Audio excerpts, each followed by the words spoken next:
Hi ಸ್ನೇಹಿತರೆ, ತಮ್ಮೆಲ್ಲರಿಗೂ ಕೂಡ ಮತ್ತೊಂದು ಅಭೂತಪೂರ್ವವಾಗಿರ್ತಕ್ಕಂಥ ದ್ವಿತೀಯ PUCಯ ಪ್ರಶ್ನೋತ್ತರ ಮತ್ತು ಪಠ್ಯಪುಸ್ತಕ ವಿಶ್ಲೇಷಣಾ ಸರಣಿಯನ್ನು ನಿಮಗೋಸ್ಕರ ತಂದಿದ್ದೇವೆ.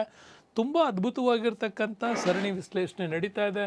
ತಾವೆಲ್ಲರೂ ತುಂಬಾ ಎಂಜಾಯ್ ಮಾಡ್ತಾ ಇದ್ದೀರಾ. ನೆನ್ಪಿಟ್ಕೊಳ್ಳಿ, ಇದು ದ್ವಿತೀಯ PUC ಟೆಕ್ಸ್ಟ್ ಬುಕ್ನಲ್ಲಿ ಬರ್ತಕ್ಕಂಥ ವೆರಿ ಇಂಪಾರ್ಟೆಂಟ್ ಚಾಪ್ಟರ್ ಬಗ್ಗೆ ನಾವು ಇವತ್ತು ಮಾತಾಡ್ತೀವಿ. ಸೊ ಇದುವರೆಗೂ ಕೂಡ ಯಾರು ನಮ್ಮ ಚಾನಲ್ನ ಸಬ್ಸ್ಕ್ರೈಬ್ ಮಾಡಿಲ್ಲ, ದಯವಿಟ್ಟು ಸಬ್ಸ್ಕ್ರೈಬ್ ಮಾಡ್ಕೊಳ್ಳಿ. ಯಾಕೆಂದರೆ ಇಂಥ ಅದ್ಭುತವಾಗಿರ್ತಕ್ಕಂಥ ಪಾಠಗಳನ್ನ ನಿಮಗೋಸ್ಕರ ತರುವಂತಹ ಪ್ರಯತ್ನ ಸಾಧನ ಸ್ಕೂಲಿಂದ ನಡೀತಾ ಇದೆ. ಹಾಗಾಗಿ ನೋಡಿ, ಪ್ರಾಚೀನ ಭಾರತ ಇತಿಹಾಸದ ಆರಂಭಿಕವಾದಂಥ ಪಠ್ಯವೇ ನಮಗೆ ಅಧ್ಯಾಯ 1, ಅದು ಆಧಾರಗಳು ಅಂತೇನು ಕರಿತೀವಿ. ಮತ್ತು ಭಾರತದ ಇತಿಹಾಸ ರಚನೆಗೆ ಬೇಕಾಗಿರ್ತಕ್ಕಂತಹ ಪರಿಪೂರ್ಣವಾದಂಥ ಮಾಹಿತಿಗಳನ್ನು ಹೇಗೆ ಕಲೆಕ್ಟ್ ಮಾಡ್ತಾರೆ, ಹೇಗೆ ಅದನ್ನು ಬರೀತಾರೆ, ಮತ್ತು ಅದರ ಕ್ರಾನೊಲಾಜಿಕಲ್ ಆರ್ಡರ್ ಅಂತ ಏನು ಕರಿತೀವಿ, ಕಾಲಾನುಕ್ರಮದಲ್ಲಿ ಅದನ್ನು ವಿಶ್ಲೇಷಣೆ ಮಾಡುವಂತಹ ಸಂಪೂರ್ಣವಾದಂಥ ಮಾಹಿತಿಯನ್ನು ನಿಮಗೆ ಈ ವಿಡಿಯೋದಲ್ಲಿ ಕೊಡ್ತೀವಿ. ಸೊ ಚಾನಲ್ನ ಸಬ್ಸ್ಕ್ರೈಬ್ ಮಾಡ್ಕೊಳ್ಳಿ, ವಿಡಿಯೋ ನೋಡಿ, ನಿಮ್ಮ ಸ್ನೇಹಿತರಿಗೆಲ್ಲ ಇದರ ಲಿಂಕನ್ನು ನೀವು ಶೇರ್ ಮಾಡೋದ್ರ ಮುಖಾಂತರ ಇದನ್ನು ನೀವು ಸಖತ್ ಎಂಜಾಯ್ ಮಾಡ್ತೀರಾ ಅಂತ ಅಂದ್ಕೊಂಡಿದ್ದೀನಿ. ಸೊ ಬನ್ನಿ, ಇವತ್ತಿನ ನಮ್ಮ ಪಾಠ ಭಾರತಕ್ಕೆ ಸಂಬಂಧಪಟ್ಟಿರ್ತಕ್ಕಂಥ ಆಧಾರಗಳ ಬಗ್ಗೆ ನಾವು ಮಾತಾಡ್ತೀವಿ. ನೋಡಿ, ಇಲ್ಲಿ ವೆರಿ ಇಂಪಾರ್ಟೆಂಟ್ ಏನಪ್ಪ ಅಂತಂದರೆ, ಆಧಾರಗಳು ಅಂದರೆ ಏನು ಅನ್ನುವಂಥ ವಿಚಾರ.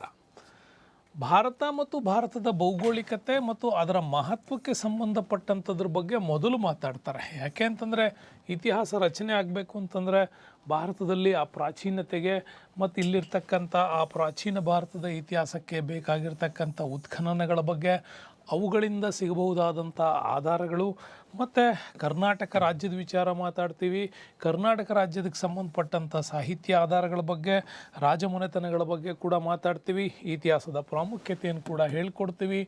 ಜೊತೆಗೆ ನಮಗೆ ಈ ಪಾಠದ ಕಂಪ್ಲೀಟ್ ಆಗೋ ಅಷ್ಟೊತ್ತಿಗೆ ಸಾಹಿತ್ಯ ಆಧಾರಗಳು, ಅದರ ವಿಧಗಳು ಮತ್ತು ಅದರ ಮಹತ್ವವನ್ನು ಮಾತಾಡ್ತೀವಿ. ಸೊ ಅದಕ್ಕೆ ಫಸ್ಟ್ ನಾವು ಮಾತಾಡಬೇಕಾಗಿರೋದು ಆಧಾರಗಳು ಅಂದರೆ ಏನು ಅನ್ನುವಂಥ ವಿಚಾರ. ಏನು ಆಧಾರ ಅಂದರೆ ಅಂತ, ಆಧಾರ ಅಂತಂದರೆ ನಮಗೆ ನೆನಪಿರಲಿ, ಒಂದು ದೇಶದ ಬಗ್ಗೆ ನಾವೇನಾದರೂ ಇತಿಹಾಸವನ್ನು ಬರಿಬೇಕು ಅಂತಂದರೆ 2 ಕ್ರಮಗಳಲ್ಲಿ ಅದಕ್ಕೆ ಆಧಾರಗಳು ನಮಗೆ ಸಿಗ್ತಾ ಹೋಗುತ್ತೆ.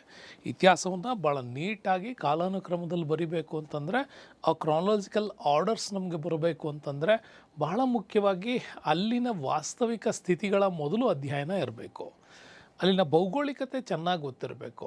ಅದು ಗೊತ್ತಾದರೆ ಮಾತ್ರ ಇತಿಹಾಸದಲ್ಲಿ ಆಧಾರಗಳು, ಸಿಕ್ಕ ಆಧಾರಗಳನ್ನು ವಿಶ್ಲೇಷಣೆ ಮಾಡಿ, ಅಂದರೆ ಕೋಡಿಂಗ್ ಮತ್ತು ಡಿಕೋಡಿಂಗ್ ಅಂತ ಕರಿತೀವಲ್ಲ, ಆ ಕ್ರಮದಲ್ಲಿ ಅದನ್ನು ಕರೆಕ್ಟಾಗಿ ಅಧ್ಯಯನ ಮಾಡಲಿಕ್ಕೆ ಆಗತ್ತೆ. ಹಾಗಾಗಿ ಆಧಾರಗಳನ್ನು ಹೇಳುವಂಥ ಸಂದರ್ಭದಲ್ಲಿ ಭಾರತವನ್ನು ಕ್ಲೀನಾಗಿ ನಾವು ಅಧ್ಯಯನ ಮಾಡಬೇಕು. ಭಾರತ ಏಷ್ಯಾ ಖಂಡದಲ್ಲಿ ಎಲ್ಲಿದೆ ಅಂತ ಕೇಳಿದ್ರೆ, ಏಷ್ಯಾ ಖಂಡದ ದಕ್ಷಿಣ ಭಾಗಕ್ಕೆ ಭಾರತ ಬರ್ತದೆ. ಸೊ ಇದೊಂದು ಉಪಖಂಡ ಅಂತ ಕರಿತೀವಿ. ಯಾಕೆ ಉಪಖಂಡ ಅಂತ ಕರಿತೀವಿ ಅಂದರೆ, ಒಂದು ಖಂಡಕ್ಕೆ ಬೇಕಾಗುವಂತಹ, ನೆನ್ಪಿಟ್ಕೊಳ್ಳಿ, ಒಂದು ಖಂಡಕ್ಕೆ ಬೇಕಾಗುವಂತಹ ಎಲ್ಲ ವೈವಿಧ್ಯತೆಯ ಲಕ್ಷಣಗಳು ಈ ಒಂದು ಭಾರತದಲ್ಲಿ ಕಂಡುಬರೋದ್ರಿಂದ ಭಾರತವನ್ನು ಒಂದು ಸಬ್ ಕಾಂಟಿನೆಂಟ್ ಅಂತ ಕೂಡ ಇದನ್ನು ಕರೀತಾರೆ. ಭಾರತ ನಿಮಗೆ ಗೊತ್ತಿದೆ, ಇದೊಂದು ಪರ್ಯಾಯ ವ್ಯವಸ್ಥೆಯನ್ನು ಹೊಂದಿರತಕ್ಕಂಥದ್ದು. ಯಾಕೆಂದರೆ 3 ಕಡೆ ನೀರಿನಿಂದ ಇದೆ, ಒಂದು ಕಡೆ ಭೂಭಾಗದಿಂದ ಆವೃತವಾಗಿರೋದರಿಂದ ಇದನ್ನು ಒಂದು ಪರ್ಯಾಯ ದ್ವೀಪ ಅಂತಲೂ ಕೂಡ ನಾವು ಅದನ್ನು ಕರಿತೀವಿ. ಸೊ ಈ ಭಾರತವನ್ನು ಒಮ್ಮೆ ನಿಮಗೆ ಗಮನಿಸಿದರೆ ಈ ಮ್ಯಾಪು ಕರೆಕ್ಟಾಗಿ ನಿಮಗೆ ಗೊತ್ತಾಗುತ್ತೆ. ಭಾರತ ಅನ್ನುವಂಥ ಕಾನ್ಸೆಪ್ಟಲ್ಲಿ ನಾವು ಮಾತಾಡಿದ್ವಿ, ಇದೊಂದು ಪರ್ಯಾಯ ದ್ವೀಪ ಅಂತ ಕೂಡ ನಾವು ಮಾತಾಡಿದ್ವಿ ಅಲ್ವಾ. ಪರ್ಯಾಯ ದ್ವೀಪ ಅಂತ ಯಾಕೆ ಮಾತಾಡಿದ್ವಿ ನೋಡಿ, ಏಷ್ಯಾ ಖಂಡದ ಈ ಭಾಗಕ್ಕೆ ನಮಗೆ ಏನು ಅರಬ್ಬಿ ಸಮುದ್ರ ಬರುತ್ತೆ, ಹೌದಲ್ವಾ. ಅರಬ್ಬಿ ಸಮುದ್ರ ಬರುತ್ತೆ. ಈ ಭಾಗಕ್ಕೆ ನಮಗೆ ಏನು ಬರ್ತದೆ, ಬಂಗಾಳ ಕೊಲ್ಲಿ ಬರ್ತದೆ. ಯಾವ್ದು ಬರ್ತದೆ, ಬಂಗಾಳ ಕೊಲ್ಲಿ ಬರ್ತದೆ. ಇನ್ನು ದಕ್ಷಿಣಕ್ಕೆ ನಮಗೆ ಹಿಂದೂ ಮಹಾಸಾಗರ ಅಂತ ಕರಿತೀವಿ, ಇಂಡಿಯನ್ ಓಷನ್ಸ್ ಬರ್ತದೆ. ಹೀಗೆ 3 ಕಡೆಯೂ ನೀರಿದ್ದು ಮಧ್ಯಭಾಗದಲ್ಲಿ ಈ ಭೂಪ್ರದೇಶ ಇರೋದ್ರಿಂದ ಇದನ್ನು ನಾವೇನಂತ ಕರಿತೀವಿ, ಭಾರತ ಒಂದು ಪರ್ಯಾಯ ದ್ವೀಪ ಅಂತ ಕೂಡ ಇದನ್ನು ಕರೀತಾರೆ. ಭಾರತ ಒಂದು ಪರ್ಯಾಯ ದ್ವೀಪ ಅನ್ನೋದಕ್ಕೆ. ದ್ವೀಪ ಅಂದರೆ ಏನು ಅಂತ ನೆನ್ಪಿಟ್ಕೊಳ್ಳಿ, ದ್ವೀಪ ಅಂದರೆ ಮಧ್ಯದಲ್ಲಿ ಭೂಮಿ ಇದ್ದು ಸುತ್ತಲೂ ನೀರಿನಿಂದ ಆವೃತವಾಗಿದ್ದರೆ ಅದನ್ನು ನಾವು ದ್ವೀಪ ಅಂತೇಳಿ ಕರೀತಕ್ಕಂಥದ್ದು. ಸೊ ಭಾರತ ಈ ನಿಟ್ಟಿನಲ್ಲಿ ಬಹಳ ಪ್ರಮುಖವಾಗಿ 3 ಕಡೆಯೂ ಕೂಡ ಬಹಳ ಅತ್ಯುತ್ತಮವಾಗಿ ಇಲ್ಲಿ ಅರಬ್ಬಿ ಸಮುದ್ರ, ಇಲ್ಲಿ ಬಂಗಾಳ ಕೊಲ್ಲಿ, ಇಲ್ಲಿ ಹಿಂದೂ ಮಹಾಸಾಗರ ಇದೆ. ಇನ್ನು ಅದರ ನೆರೆಹೊರೆ ದೇಶಗಳಿಗೆ ಬಂದರೆ ನೋಡಿ, ಭಾರತದ ನೀವು ಕರೆಕ್ಟಾಗಿ ಇದನ್ನು ಮ್ಯಾಪನ್ನು ನೀವು ನೋಡುವಾಗ ನೋಡಿ, ಈ ರೀತಿ ಕರೆಕ್ಟಾಗಿ ಹಾಕ್ಕೊಂಬಿಟ್ರೆ ನಿಮಗೆ ಯಾವ ದಿಕ್ಕಿಗೆ ಯಾವ ದೇಶಗಳಿದ್ದಾವೆ ಅನ್ನೋದನ್ನು ನೀವು ಸ್ಪಷ್ಟವಾಗಿ ತಿಳ್ಕೊತೀರ. ಇದು ನಾರ್ತ್ ಸೈಡು, ಇದು ಸೌತ್ ಸೈಡು, ಇದು ಈಸ್ಟ್ ಸೈಡು, ಇದು ವೆಸ್ಟ್ ಸೈಡ್. ಅಂದರೆ ಸೊ ಭಾರತದ ಪಶ್ಚಿಮದಿಂದ ಪಾಕಿಸ್ತಾನ್ ಶುರುವಾಗ್ತದೆ. ನಮಗೆ ಪಾಕಿಸ್ತಾನ್ ಈ ಭಾಗ ಶುರುವಾಗ್ತದೆ. ಸೊ ಇದನ್ನು ನಾವು ಏನಂತ ಕರಿತೀವಿ, ಹೀಗೆ ಪಶ್ಚಿಮ ಮತ್ತು ಉತ್ತರ, ಸೊ ಇವುಗಳ ಮಧ್ಯದಲ್ಲಿ ಬರ್ತಕ್ಕಂಥ ಭಾಗ, ಇದನ್ನು ವಾಯುವ್ಯ ಅಂತ ಕೂಡ ಕರಿತೀವಲ್ವಾ, ಇದನ್ನು ಆಗ್ನೇಯ ಅಂತ ಕೂಡ ಕರಿತೀವಿ, ಇದು ನೈಋತ್ಯ ಅಂತ ಕರಿತೀವಿ, ಇದು ಈಶಾನ್ಯ ಅಂತ ಕರಿತೀವಿ. ಹಾಗಾಗಿ ಭಾರತದ ವಾಯುವ್ಯ ದಿಕ್ಕಿಗೆ ಹೇಳುವಾಗ ನಾವು ಪಾಕಿಸ್ತಾನ್ ಹೇಳ್ತೀವಿ, ನಾರ್ತ್ ಸೈಡಲ್ಲಿ ಹೇಳುವಾಗ ಅಫ್ಘಾನಿಸ್ತಾನ್ ಬರುತ್ತೆ. ಹಾಗಾಗಿ ಅಫ್ಘಾನಿಸ್ತಾನ್ ಕೇವಲ 106 ಕಿಲೋಮೀಟರ್ ಬಾರ್ಡ್ರನ್ನ ಮಾತ್ರ ಭಾರತಕ್ಕೆ ಹೊಂದಿರತಕ್ಕಂಥದ್ದು. ಇನ್ನುಳಿದಂಥ ಈ ಭಾಗ ಪೂರ್ತಿ ಪಾಕಿಸ್ತಾನ್, ಅಲ್ಲಿಗೆ ಪಾಕಿಸ್ತಾನ, ವಾಯುವ್ಯ ಮತ್ತು ಅಫ್ಘಾನಿಸ್ತಾನದ ಭಾಗಗಳು ಬರುತ್ತೆ. ಇನ್ನು ನಮಗೆ ಈ ಮಧ್ಯ ಭಾಗದಲ್ಲಿ ಸಿಗ್ತಕ್ಕಂಥದ್ದೇ ಈ ಭಾಗ ಸಿಯಾಚಿನ್ ಅಂತ ಕೂಡ ಕರಿತೀವಿ. ಇದು ಭಾರತದ ಉತ್ತರದ ತೀರದಲ್ಲಿ ಬರ್ತದೆ. ಸೊ ಇಲ್ಲಿಂದ ನಮಗೆ ಚೀನಾ ಶುರುವಾಗುತ್ತೆ.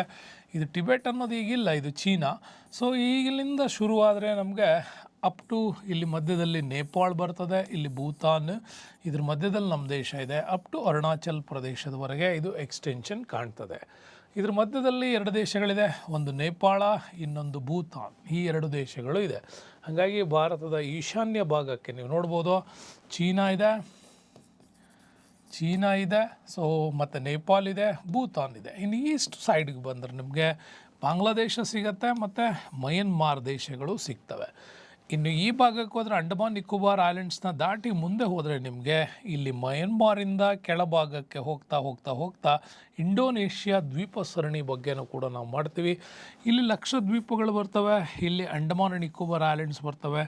ಲಕ್ಷದ್ವೀಪದಿಂದ 110 ಕಿಲೋಮೀಟ್ರ್ ಕೆಳಗಡೆ ಹೋದರೆ ನಮಗೆ ಸಿಗುವಂಥ ದ್ವೀಪನೇ ಮಾಲ್ಡೀವ್ಸ್ ಸಿಗ್ತದೆ. ಓಕೆ, ಮಾಲ್ಡೀವ್ಸ್ ಕೂಡ ಇದರಿಂದ 110 ಕಿಲೋಮೀಟ್ರ್ ಡೌನ್ಗೆ ಹೋದರೆ ಸಿಗ್ತದೆ.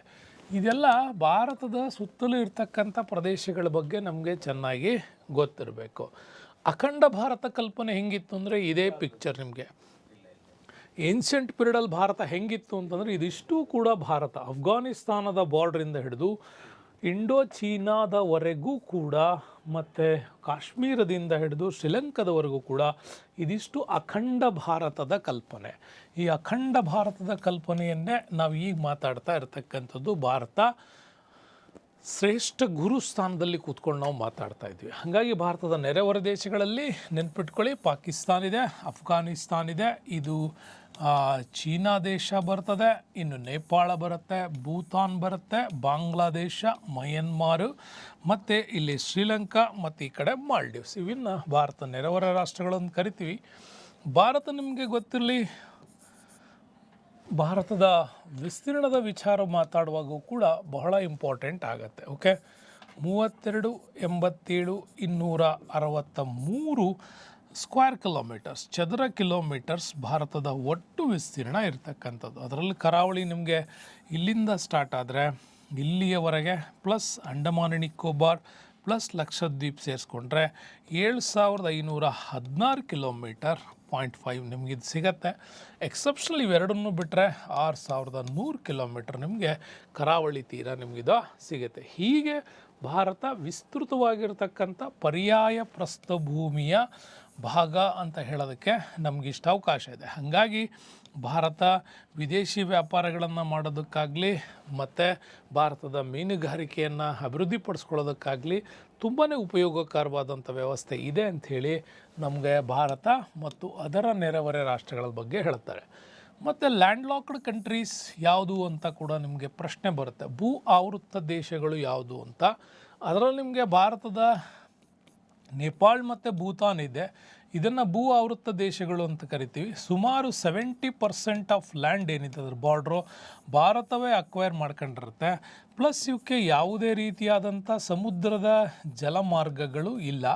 ಇವೆರಡು ತಮ್ಮ ದೇಶದ ಕೋಲ್ಕತ್ತಾ ಬಂದರನ್ನೇ ಅವಲಂಬಿಸಿರೋದ್ರಿಂದಾಗಿ ಇವುಗಳನ್ನು ಭೂ ಆವೃತ್ತ ದೇಶಗಳು ಅಂತಲೂ ಕೂಡ ಕರಿತೀವಿ. ಭಾರತದ ಭೂ ಆವೃತ್ತ ದೇಶಗಳು ಅಂದರೆ ಇವೆರಡು. ಆದರೆ ಇಲ್ಲಿ ಅಫ್ಘಾನಿಸ್ತಾನ್ ಬರುತ್ತೆ. ಇದಕ್ಕೂ ಕೂಡ ಯಾವುದೇ ಸಮುದ್ರ ತೀರಗಳು ಬರೋದಿಲ್ಲ. ಬಟ್ ಇದು ತನ್ನ ವಿದೇಶಿ ವ್ಯಾಪಾರಕ್ಕಾಗಿ ಮತ್ತು ತನ್ನ ಜಲಮಾರ್ಗಕ್ಕಾಗಿ ಅದು ಭಾರತವನ್ನು ಅವಲಂಬಿಸಿಲ್ಲ. ಇದು ಪಾಕಿಸ್ತಾನದ ಕರಾಚಿಯನ್ನು ಅದು ಅವಲಂಬಿಸಿರ್ತದೆ. ಈ ಕಡೆ ಇರಾನನ್ನು ಅವಲಂಬಿಸ್ತದೆ, ಇರಾಕನ್ನು ಕೂಡ ಅವಲಂಬಿಸ್ತದೆ. ಹಾಗಾಗಿ ಇದು ಯಾವುದೋ ಒಂದು ದೇಶವನ್ನು ಇದು ಅವಲಂಬಿಸಿಲ್ಲ. ಆದರೆ ನೇಪಾಳ ಮತ್ತು ಭೂತಾನ್ ಮಾತ್ರ ಭಾರತದ ಕರಾವಳಿಯನ್ನೇ ಅವಲಂಬಿಸಿರೋದ್ರಿಂದ ಭಾರತದ ಭೂ ಆವೃತ್ತ ದೇಶಗಳು ಯಾವುದು ಅಂತ ಕೇಳಿದ್ರೆ ನೇಪಾಳ ಮತ್ತು ಭೂತಾನ್ ಕೂಡ ನಾವು ಹೇಳ್ತೀವಿ. ಹೀಗೆ ಇದೆ. ಭಾರತ ಅತಿ ಹೆಚ್ಚು ಬಾರ್ಡ್ರನ್ನ ಯಾವುದರೊಂದಿಗೆ ಶೇರ್ ಮಾಡುತ್ತೆ ಅಂತ ಕೂಡ ಕೇಳ್ಬೋದು. ಅದು ಬಾಂಗ್ಲಾದೇಶದೊಂದಿಗೆ ಅತಿ ಹೆಚ್ಚು ಬಾರ್ಡ್ರನ್ನ ಶೇರ್ ಮಾಡುತ್ತೆ. ಅತಿ ಕಡಿಮೆ ಯಾವುದು ಅಂತ ಕೇಳ್ಬೋದು. ಅದು ಅಫ್ಘಾನಿಸ್ತಾನವನ್ನು ಅತಿ ಕಡಿಮೆ ಬಾರ್ಡ್ರನ್ನ ಶೇರ್ ಮಾಡುತ್ತೆ. ಇದು ನಿಮಗೆ ಇಂಪಾರ್ಟೆಂಟಾಗಿ ಭಾರತದ ನೆರೆಹೊರೆ ಕಾನ್ಸೆಪ್ಟಲ್ಲಿ ಇದು ನಿಮಗೆ ಚೆನ್ನಾಗಿ ಗೊತ್ತಿರಬೇಕಾಗತ್ತೆ. ಸೊ ನೆಕ್ಸ್ಟ್ ಹಾಗೆ ಹೋಗ್ತಾ ಹೋದರೆ ಭಾರತದ ಭೌಗೋಳಿಕತೆಯಲ್ಲಿ ವೆರಿ ಇಂಪಾರ್ಟೆಂಟು ಭಾರತದ ಬಗ್ಗೆ ವಿಷ್ಣು ಪುರಾಣದಲ್ಲಿ ಏನು ಹೇಳಿದೆ ಅಂತ. ನಿಮಗೆ ಬಹಳ ಸರಿ ಭಾರತ ಅಂದ್ರೇನು ಅನ್ನುವಾಗ ಬಹಳಷ್ಟು ಕಡೆ ಇತಿಹಾಸದಲ್ಲಿ ಆಧಾರಗಳನ್ನು ಕೊಡೋದೇ ವಿಷ್ಣು ಪುರಾಣದ ಈ ಸ್ಟೇಟ್ಮೆಂಟನ್ನು ಕೊಡ್ತಾರೆ. ಏನಿದೆ ನೋಡಿ, ಉತ್ತರಂ ಯತ್ ಸಮುದ್ರಸ್ಯ ಹಿಮಾದ್ರಿಶ್ಚೈವ ದಕ್ಷಿಣಂ ವರ್ಷಂ ತದ್ಭಾರತಂ ನಾಮಃ ಭಾರತೀಯತ್ರ ಸಂತತಿ ಅಂತ ಕೊಟ್ಟಿದ್ದಾನೆ. ಅದರ ಅರ್ಥ ಭಾಳ ಸ್ಪಷ್ಟವಾಗಿ ಹೇಳ್ತಾರೆ. ಸಮುದ್ರದಿಂದ ಉತ್ತರಕ್ಕೆ ಅಂತ, ಹಿಂದೂ ಮಹಾಸಾಗರದಿಂದ ಉತ್ತರಕ್ಕೆ, ಹಿಮಾಲಯದಿಂದ ದಕ್ಷಿಣಕ್ಕೆ, ಮೇಲ್ ಹಿಮಾಲಯ ಇದೆ ಅದರ ದಕ್ಷಿಣಕ್ಕೆ ಇರೋಂತಹ ದೇಶವೇ ಭಾರತ ಅಂತ. ಇಲ್ಲಿ ವಾಸಿಸುವ ಜನರೆಲ್ಲ ಭರತನ ವಂಶಸ್ಥರು ಅನ್ನೋದನ್ನು ವಿಷ್ಣು ಪುರಾಣ ಹೇಳಿರೋದ್ರಿಂದ ನಿಮಗೆ ಈ ಹಿಂದಿನ ನಾನು ಸ್ಲೈಡ್ ತೋರಿಸಿದ್ನಲ್ಲ, ಅಖಂಡ ಭಾರತದ ಕಲ್ಪನೆ ಇವತ್ತಿನ ಅಫ್ಘಾನಿಸ್ತಾನದಿಂದ ಹಿಡಿದು ಇಂಡೋ ಚೀನಾದವರೆಗೆ, ಕಾಶ್ಮೀರದಿಂದ ಹಿಡಿದು ಶ್ರೀಲಂಕಾದವರೆಗೆ ಭಾರತದ ಒಂದು ಅಖಂಡ ಭಾರತ ಕಲ್ಪನೆಯನ್ನು ವಿಷ್ಣು ಪುರಾಣದಲ್ಲಿ ನಮಗದು ಹೇಳುತ್ತೆ. ಹಂಗಾರೆ ಭಾರತಕ್ಕಿರುವಂತಹ ವಿವಿಧ ಹೆಸರುಗಳೇನು ಅಂತ ನೋಡ್ತಾರೆ. ಭಾರತವನ್ನು ಇವಾಗಲೂ ಕೂಡ ನಿಮ್ಮ ಮಂತ್ರಗಳಲ್ಲೆಲ್ಲ ನೀವು ನೋಡ್ತಾ ಇದ್ದೀರಿ. ಭರತವರ್ಷೆ ಭರತಖಂಡೇ ಅಂತ ಹೇಳ್ತಾರಲ್ಲ, ಹಾಗೆ ಭರತವರ್ಷ, ಭರತಖಂಡ, ಭಾರತ ಮತ್ತು ಜಂಬೂದ್ವೀಪ, ಹಿಂದೂಸ್ತಾನ, ಇಂಡಿಯಾ ಹೀಗೆ ಹಲವಾರು ಹೆಸರುಗಳಿಂದ ಭಾರತವನ್ನು ಕರೀತಾ ಬಂದರು. ಭಾಳಷ್ಟು ಕಡೆಗಳಲ್ಲಿ ನಮ್ಮ ವೈದಿಕ ಸಾಹಿತ್ಯಗಳು ಉಲ್ಲೇಖ ಮಾಡಿದ್ದೇನು ಅಂದರೆ ಆರ್ಯವರ್ಥದ ಭಾಗ ಅಂಥೇಳಿ. ಆರ್ಯವರ್ಥದ ಭಾಗ ಅಂದರೆ ಆರ್ಯರ ನಾಡು ಅಂತ. ಅಂದರೆ ನಮ್ಮಲ್ಲಿ ಗಂಗಾ, ಯಮುನಾ, ಸಿಂಧೂ ನದಿಗಳ ತಟಗಳನ್ನು ಆರ್ಯವರ್ಥ ಅಂತ ಕೂಡ ಕರೆದರು. ಅದೇ ದಕ್ಷಿಣ ಪಥ ಅಂತ ಕರೆದ್ರು. ದಕ್ಷಿಣ ಪಥ ಅಂದರೆ ದಕ್ಷಿಣದಲ್ಲಿರುವ ನಾಡುಗಳು ಅಂತ. ಅಂದರೆ ವಿಂಧ್ಯ ಪರ್ವತದ ದಕ್ಷಿಣಕ್ಕೂ ಪೂರ್ವ ಪಶ್ಚಿಮ ಘಟ್ಟಗಳ ಮಧ್ಯಭಾಗದಲ್ಲಿರುವಂಥದ್ದನ್ನು ಈ ರೀತಿ ದಕ್ಷಿಣ ಪಥ ಅಂಥೇಳಿ ನಮ್ಮಲ್ಲಿ ಪುರಾಣಗಳು, ವೈದಿಕ ಸಾಹಿತ್ಯಗಳು ಭಾರತದ ಬಗ್ಗೆ ಉಲ್ಲೇಖವನ್ನು ಮಾಡಿದ್ವು. ಹಾಗೆ ಉಲ್ಲೇಖವನ್ನು ಮಾಡುವಾಗ ಮಹಾಭಾರತ ಮೊಟ್ಟ ಮೊದಲ ಆಧಾರ ಆಗುತ್ತೆ ನಮಗೆ ಹೇಗೆ ಭಾರತವನ್ನು ಅದು ಹೇಳಿದೆ ಅಂತ. ಮಹಾಭಾರತದಲ್ಲಿ ನಮಗೆ ಉಲ್ಲೇಖಿಸಿರುವಾಗ ದುಷ್ಯಂತ ಮತ್ತು ಶಕುಂತಲೆಯರ ಮಗನಾಗಿರ್ತಕ್ಕಂಥ ಭರತನಿಂದಾಗಿ ಭರತಖಂಡ, ಭರತವರ್ಷ, ಭಾರತ ಎನ್ನುವ ಹೆಸರು ಬಂದಿದೆ ಅಂತ ಹೇಳುತ್ತೆ ಯಾವುದು ಮಹಾಭಾರತ.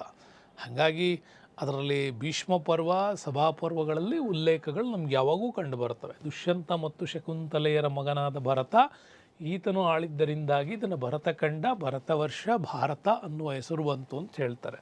ಹಾಗೆಯೇ ನಮ್ಮಲ್ಲಿ ಹಿಂದೂ, ಬೌದ್ಧ ಮತ್ತು ಜೈನ ಪರಂಪರೆಗಳು ಕೂಡ ಭಾರತವನ್ನು ಉಲ್ಲೇಖವನ್ನು ಮಾಡ್ತವೆ. ಹಾಗಾಗಿ ಆಧಾರಗಳಲ್ಲಿ ಇವು ವೆರಿ ಇಂಪಾರ್ಟೆಂಟ್ ಆಗ್ತವೆ. ನಮ್ಮಲ್ಲಿ ಹಿಂದೂ ಸಾಹಿತ್ಯಗಳಲ್ಲಿ ಮಹಾಭಾರತದ ಮತ್ತು ಬೌದ್ಧ ಹಾಗೂ ಜೈನ ಪರಂಪರೆಗಳಲ್ಲಿ ಹೇಳಲ್ಪಟ್ಟಿರುವ ಕಥೆಗಳಲ್ಲೂ ಕೂಡ ಭಾರತದ ಉಲ್ಲೇಖ ಇದೆ. ಅದರಲ್ಲಿ ನಮಗೆ ಜಂಬೂದ್ವೀಪದ ಕಲ್ಪನೆಯನ್ನು ಮೊದಲ ಬಾರಿಗೆ ಹೇಳುತ್ತಾರೆ. ಏನು ಜಂಬೂದ್ವೀಪದ ಕಲ್ಪನೆ ನೋಡಿ, ಹಿಮಾಲಯದ ದಕ್ಷಿಣಕ್ಕಿರುವ ಭೂಮಿಯು ಸ್ವತಂತ್ರ ದ್ವೀಪಖಂಡವಾಗಿತ್ತು ಅಂತ ಹೇಳ್ತಾರೆ. ಸಪ್ತಖಂಡಗಳಲ್ಲಿ ಒಂದಾಗಿತ್ತು ಅಂತ ಕೂಡ ಉಲ್ಲೇಖ ಬರುತ್ತೆ. ಸಪ್ತಖಂಡಗಳಲ್ಲಿ ಒಂದಾಗಿರುವ ಹಿಮಾಲಯದಿಂದ ದಕ್ಷಿಣಕ್ಕಿರುವ ಇದು ಜಂಬೂದ್ವೀಪ. ಅಂದರೆ ಜಂಬೂ ಆಕಾರ, ನೇರಳೆ ಹಣ್ಣನ್ನು ಹೋಲುವ ಆಕಾರವನ್ನು ಹೊಂದಿತ್ತು ಅಂಥೇಳಿ ಇದನ್ನು ಜಂಬೂದ್ವೀಪದ ಪರಿಕಲ್ಪನೆ ಹೇಳ್ತಾರೆ. ಅಂದರೆ ಇವತ್ತಿನ ಆಫ್ರಿಕಾ ಖಂಡದ ಮಡಗಾಸ್ಕರ್ ಐಲ್ಯಾಂಡಿಂದ ಹಿಡಿದು ಈ ಕಡೆ ಇಂಡೋನೇಷ್ಯಾದವರೆಗಿನ ಪ್ರದೇಶದವರೆಗೆ, ಶ್ರೀಲಂಕಾದಿಂದ ಹಿಡಿದು ಹಿಮಾಲಯದ ತುದಿವರೆಗೆ ಇದಿಷ್ಟನ್ನೂ ಕಾನ್ಸೆಪ್ಟಲ್ಲಿ ಇಟ್ಕೊಂಡು ಭರತಖಂಡ ಅನ್ನುವಂಥದ್ದನ್ನು ಈ ಜಂಬೂದ್ವೀಪದ ವಿಷಯವನ್ನು ಪ್ರಸ್ತಾಪ ಮಾಡಿರೋದು ನಮ್ಮಲ್ಲಿ ಬರ್ತದೆ. ಹಾಗಾಗಿ ಜಂಬೂದ್ವೀಪದ ಕಲ್ಪನೆ ಭಾರತದಲ್ಲಿ ಎಲ್ಲ ಹಿಂದಿನ ಸಂಪ್ರದಾಯಗಳಲ್ಲಿ ಹೇಳ್ತವೆ. ಹಾಗಾದರೆ ಇಂಡಿಯಾ ಅನ್ನೋದು ಹೆಂಗಾಯಿತು ಅಂತ, ಇಂಡಿಯಾ ಅನ್ನೋದು ನಮಗೆ ಇಂಡೋಸ್ ಅನ್ನುವಂಥದ್ದು. ಇಂಡೋಸ್ ಅಂತಕ್ಕಂಥದ್ದು ನಮಗೆ ನೆನಪಿರಲಿ, ಇಲ್ಲಿ ಪ್ರಮುಖ ನದಿ ಸಿಂಧೂ ನದಿಗೆ ಗ್ರೀಕರು ಅದನ್ನು ಇಂಡಸ್ ಅಂಥೇಳಿ ಕರೆದ್ರು. ಆ ಇಂಡಸ್ ಅನ್ನುವುದಂಥ ಪದವೇ ಮುಂದೆ ಇಂಡಿಯಾ ಆಯಿತು ಅಂತಲೂ ಕೂಡ ಹೇಳುತ್ತಾರೆ.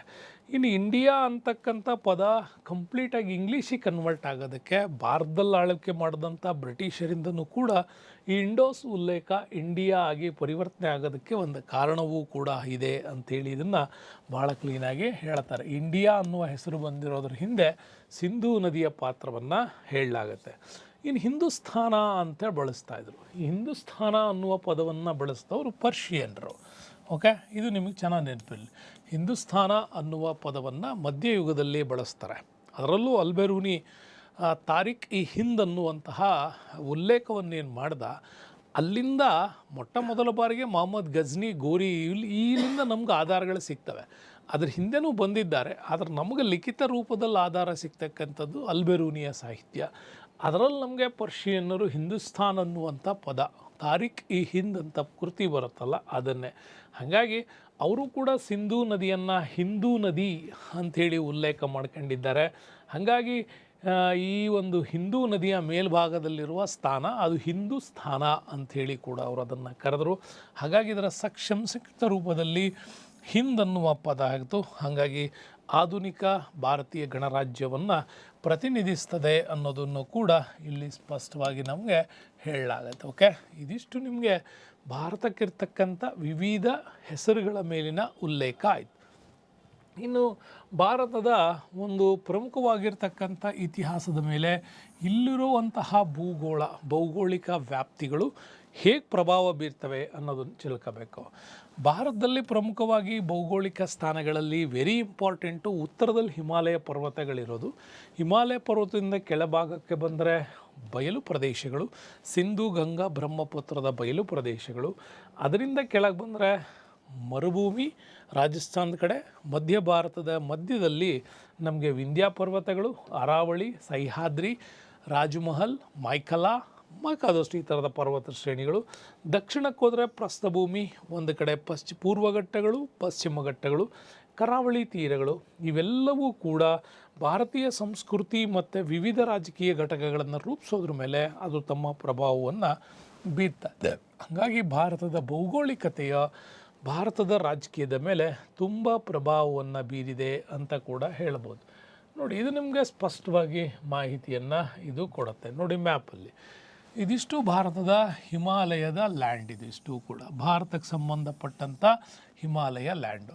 ಇದ್ರ ಮಧ್ಯಭಾಗದಲ್ಲಿ ನಿಮಗೆ ಈ ಭಾಗಕ್ಕೆ ಮರುಭೂಮಿ ವಲಯ ಬಂದರೆ ಇಲ್ಲಿ ಅರಾವಳಿ ಪರ್ವತ ಶ್ರೇಣಿಗಳು ಬರ್ತವೆ. ಇವು ಅರಾವಳಿ ಪರ್ವತ ಶ್ರೇಣಿಗಳು ಇಲ್ಲಿ ಮೌಂಟ್ ಗುರು ಶಿಖರ ಬರುತ್ತೆ. ಇಲ್ಲಿ ಎತ್ತರವಾಗಿರ್ತಕ್ಕಂಥ ಒಂದು ಶಿಖರ. ಓಕೆ, ಇಲ್ಲೇ ಮೌಂಟ್ ಅಬು ತಪ್ಪಲು ಪ್ರದೇಶ ಕೂಡ ನಿಮಗೆ ಸಿಗುತ್ತೆ.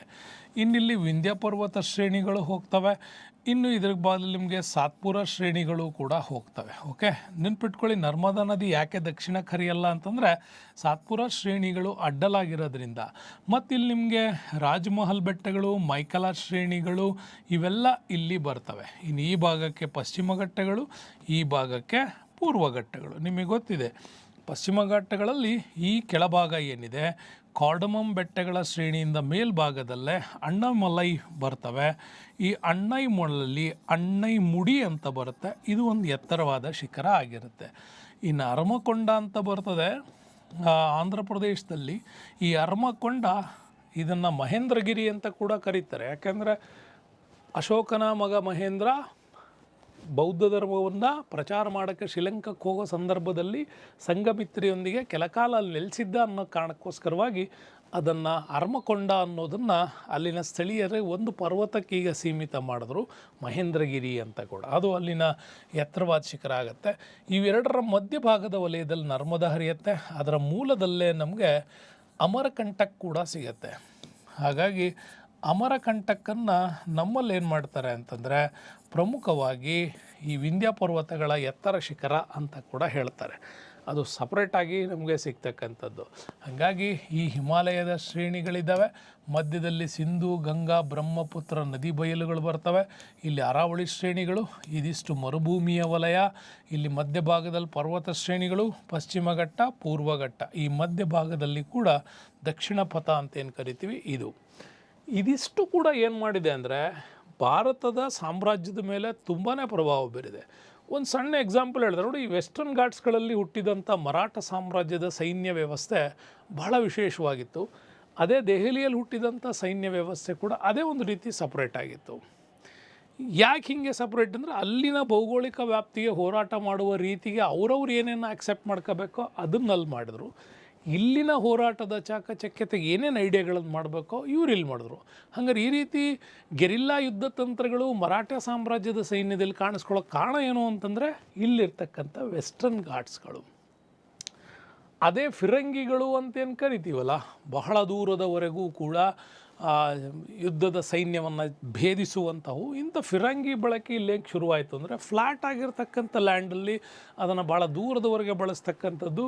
ಬಾಬರ್ ಭಾರತಕ್ಕೆ ಬಂದಾಗ ಅದನ್ನು ಬಳಸಿದಂಥದ್ದು ಅದು ತುಗ್ರಾಮ್ ಯುದ್ಧದ ಸ್ಟೈಲ್ ಅಂತಲೂ ಕೂಡ ಅದನ್ನು ಕರೀತಾರೆ. ಇವೆಲ್ಲ ಭಾರತದ ಭೌಗೋಳಿಕ ಪರಿಸ್ಥಿತಿಗಳು ಇಲ್ಲಿನ ರಾಜಕೀಯದ ಮೇಲೂ ಕೂಡ ಪ್ರಭಾವ ಬೀರಿರೋದು ನಮಗೆ ಕಂಡು ಬರ್ತಾವೆ. ಹಾಗಾಗಿ ಭೌಗೋಳಿಕ ವ್ಯಾಪ್ತಿ ಇತಿಹಾಸದ ಮೇಲೆ ತುಂಬ ಪ್ರಭಾವ ಬೀರುತ್ತೆ ಅನ್ನೋದು ನಮಗಿಲ್ಲಿ ಗೊತ್ತಾಗುತ್ತೆ. ಹಾಗೆಯೇ ಇಲ್ಲಿ ಇಂಪಾರ್ಟೆಂಟಾಗಿ ಹೇಳ್ತಾರೆ, ಹಿಮಾಲಯ ಪರ್ವತ ಶ್ರೇಣಿಗಳು ಏನು ಭಾರತದ ಇತಿಹಾಸವನ್ನು ಬದಲಾಯಿಸ್ಕೊಂಡು ಹೋಗಿದ್ದಾವೆ ಅಂತಂದರೆ, ಹಿಮಾಲಯ ಪರ್ವತ ಇರೋದ್ರಿಂದನೇ ಭಾರತ ಇವತ್ತವರೆಗೂ ಕೂಡ ಬಹಳ ಶುಷ್ಕವಾಗಿರ್ತಕ್ಕಂಥ ವಾತಾವರಣ ಅನುಭವಿಸ್ತಾ ಇದೆ. ಯಾಕೆಂದರೆ ಮಧ್ಯ ಏಷ್ಯಾದಿಂದ ಬೀಸ್ತಕ್ಕಂಥ ಶೀತ ಗಾಳಿಯನ್ನು ಇದು ಭಾರತಕ್ಕೆ ತಡೆಯೋದ್ರ ಮುಖಾಂತರವಾಗಿ ನೈಸರ್ಗಿಕ ತಡೆಗೋಡೆಯಾಗಿ ಇದೆ. ಇನ್ನು ಉತ್ತರದ ಆಕ್ರಮಣಕಾರರು ಕೂಡ ಶೀತ ಮಾರುತಗಳಿಂದ ಡೈರೆಕ್ಟಾಗಿ ಚೀನಾದ ಕಡೆಯಿಂದ ಭಾರತಕ್ಕೆ ದಾಳಿ ಮಾಡೋದಕ್ಕಾಗೋದಿಲ್ಲ. ಯಾಕೆ ಅಂತಂದರೆ ಇಲ್ಲಿ ಕಾರಾಕೋರಂ ಶ್ರೇಣಿಗಳಿದ್ದಾವೆ ಮತ್ತು ಹಿಂದೂಕುಷ್ ಮೌಂಟೇನ್ಗಳಿದೆ, ಅದನ್ನು ದಾಟ್ಕೊಂಡು ಬರಬೇಕು. ಹಾಗೂ ಬಂದವರೇ ಅವರು, ಅದರಲ್ಲಿ ಮೊಘಲರು ಕೂಡ ಹೇಳ್ತೀವಿ. ಹೀಗೆ ಕೆಲವು ಒಂದು ಪ್ರದೇಶಗಳಿಂದ ನಮ್ಮನ್ನು ರಕ್ಷಣೆ ಮಾಡಿದ್ದಾವೆ. ಉತ್ತರದ ಆಕ್ರಮಣಕಾರರು, ಈ ಶೀತ ಮಾರುತಗಳು ನಮ್ಮನ್ನು ಇವೆರಡರಿಂದ ರಕ್ಷಣೆ ಮಾಡಿರೋದೇ ಈ ಹಿಮಾಲಯ ಅಂತ ಕೂಡ ಹೇಳ್ತೀವಿ. ಮತ್ತಿಲ್ಲಿ ಅನೇಕ ನದಿಗಳಿಗೆ ಇದು ಜನ್ಮಸ್ಥಾನ, ಅದರಲ್ಲೂ ವರ್ಷವಿಡೀ ತುಂಬಿ ಹರಿಯುವಂಥ ನದಿಗಳಿಗೆ ಒಂದು ಜನ್ಮಸ್ಥಾನ ಅಂದರೆ ಹಿಮಾಲಯ. ಯಾಕೆಂದರೆ ಮಳೆಗಾಲದಲ್ಲಿ ಮಳೆಯಿಂದ ತುಂಬಿ ಹರಿತದೆ, ಬೇಸಿಗೆಯಲ್ಲಿ ಸಂಪೂರ್ಣವಾಗಿ ಅಲ್ಲಿನ ಹಿಮ ಕರಗುವುದರಿಂದಲೂ ಕೂಡ ನದಿಗಳಲ್ಲಿ ನೀರು ಹರಿಯಲ್ಪಡ್ತದೆ ಅನ್ನೋದನ್ನು ನಾವು ತಿಳ್ಕೊಂಡಿದ್ದೀವಿ. ಇನ್ನು ಈ ನದಿಗಳು ತುಂಬ ಅತ್ಯುತ್ತಮವಾಗಿರ್ತಕ್ಕಂಥ ಫಲವತ್ತಾದ ಬಯಲುಗಳನ್ನು ನಿರ್ಮಾಣ ಮಾಡಿದೆ. ಫಲವತ್ತಾದ ಬಯಲುಗಳಲ್ಲಿ ಇಂಪಾರ್ಟೆಂಟ್ ಏನು, ಮೆಕ್ಕಲು ಮಣ್ಣಿನ ಪ್ರದೇಶಗಳನ್ನು ನಿರ್ಮಾಣ ಮಾಡಿದ್ದಾವೆ.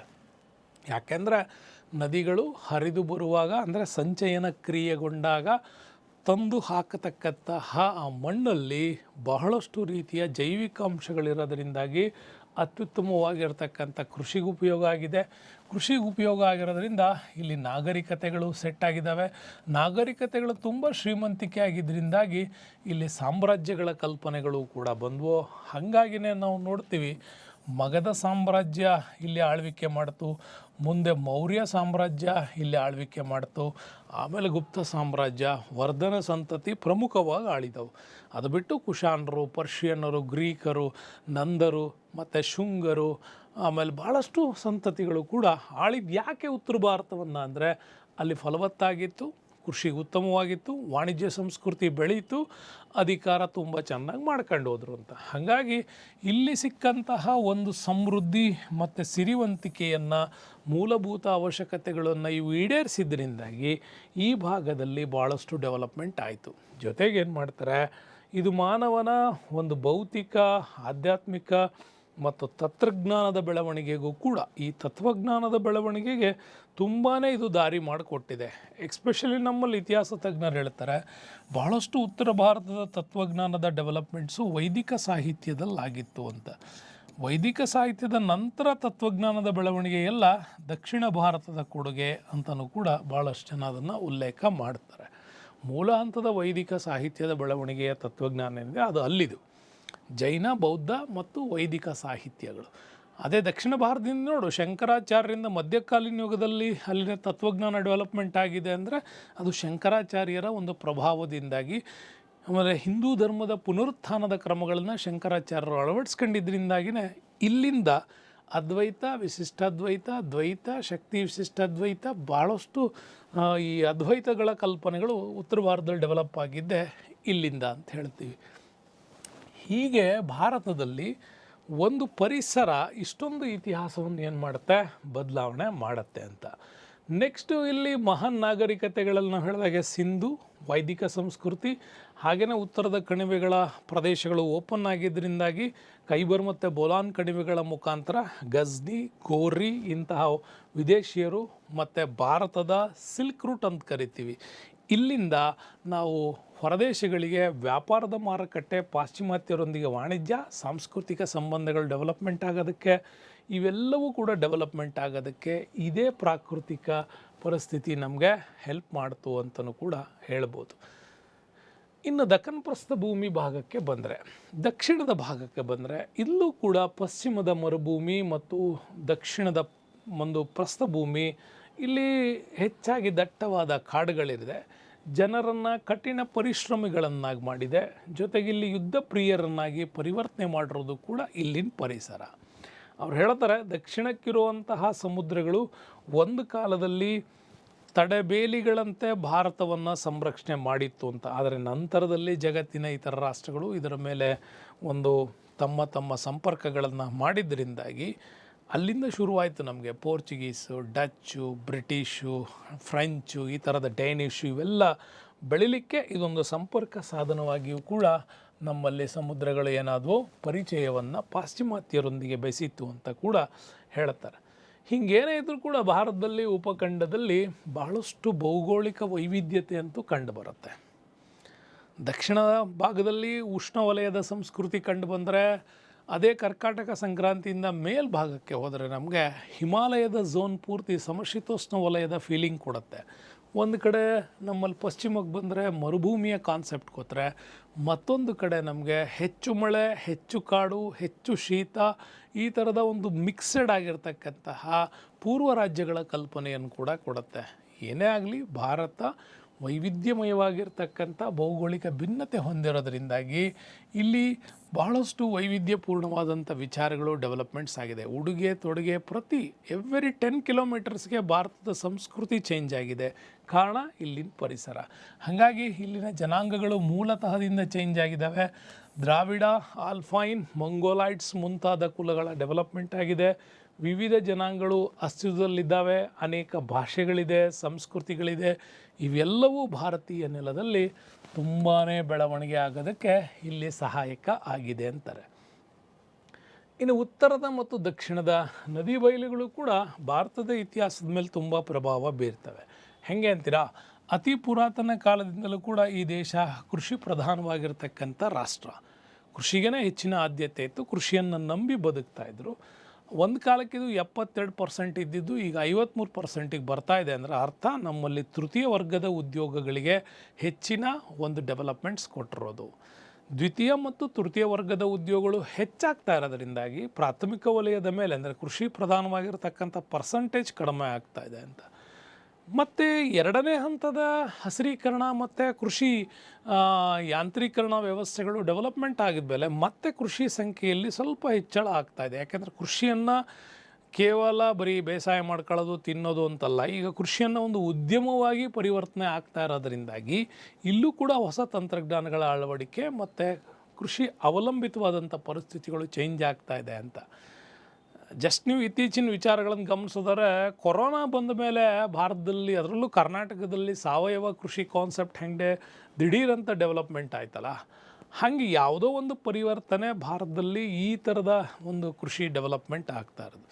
ಎರಡನೇ ಹಸಿರು ಕ್ರಾಂತಿ ಅಂತ ನಿಮಗೆ ಮಾತಾಡಿದೆ. ಮೊದಲನೇ ಹಸಿರು ಕ್ರಾಂತಿ ಕೆಮಿಕಲ್ ಫರ್ಟಿಲೈಸರು, ಪೆಸ್ಟಿಸೈಡ್ಸ್ಗಳಿಂದ ಡೆವಲಪ್ ಮಾಡಿದ್ವಿ. ಈಗ ಎರಡನೇ ಕೃಷಿ ಹಸಿರು ಕ್ರಾಂತಿ ಏನು ಮಾಡ್ತಾ ಇದ್ದೀವಿ, ಸಾವಯವ ಕೃಷಿ ಅನ್ನೋ ಕಾನ್ಸೆಪ್ಟನ್ನ ತರ್ತಾ ಇದ್ದೀವಿ.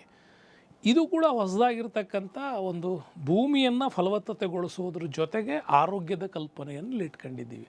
ಹಾಗಾಗಿ ಕೃಷಿ ಪ್ರಧಾನವ ದೇಶ ಆಗಿರೋದ್ರಿಂದ ಇಲ್ಲಿ ಅನೇಕ ರಾಜವಂಶಗಳು ಆಳ್ವಿಕೆ ಮಾಡಿದ್ದಾವೆ. ಅವುಗಳ ಏಳು ಬೀಳು ಎಲ್ಲ ಆಗಿದೆ.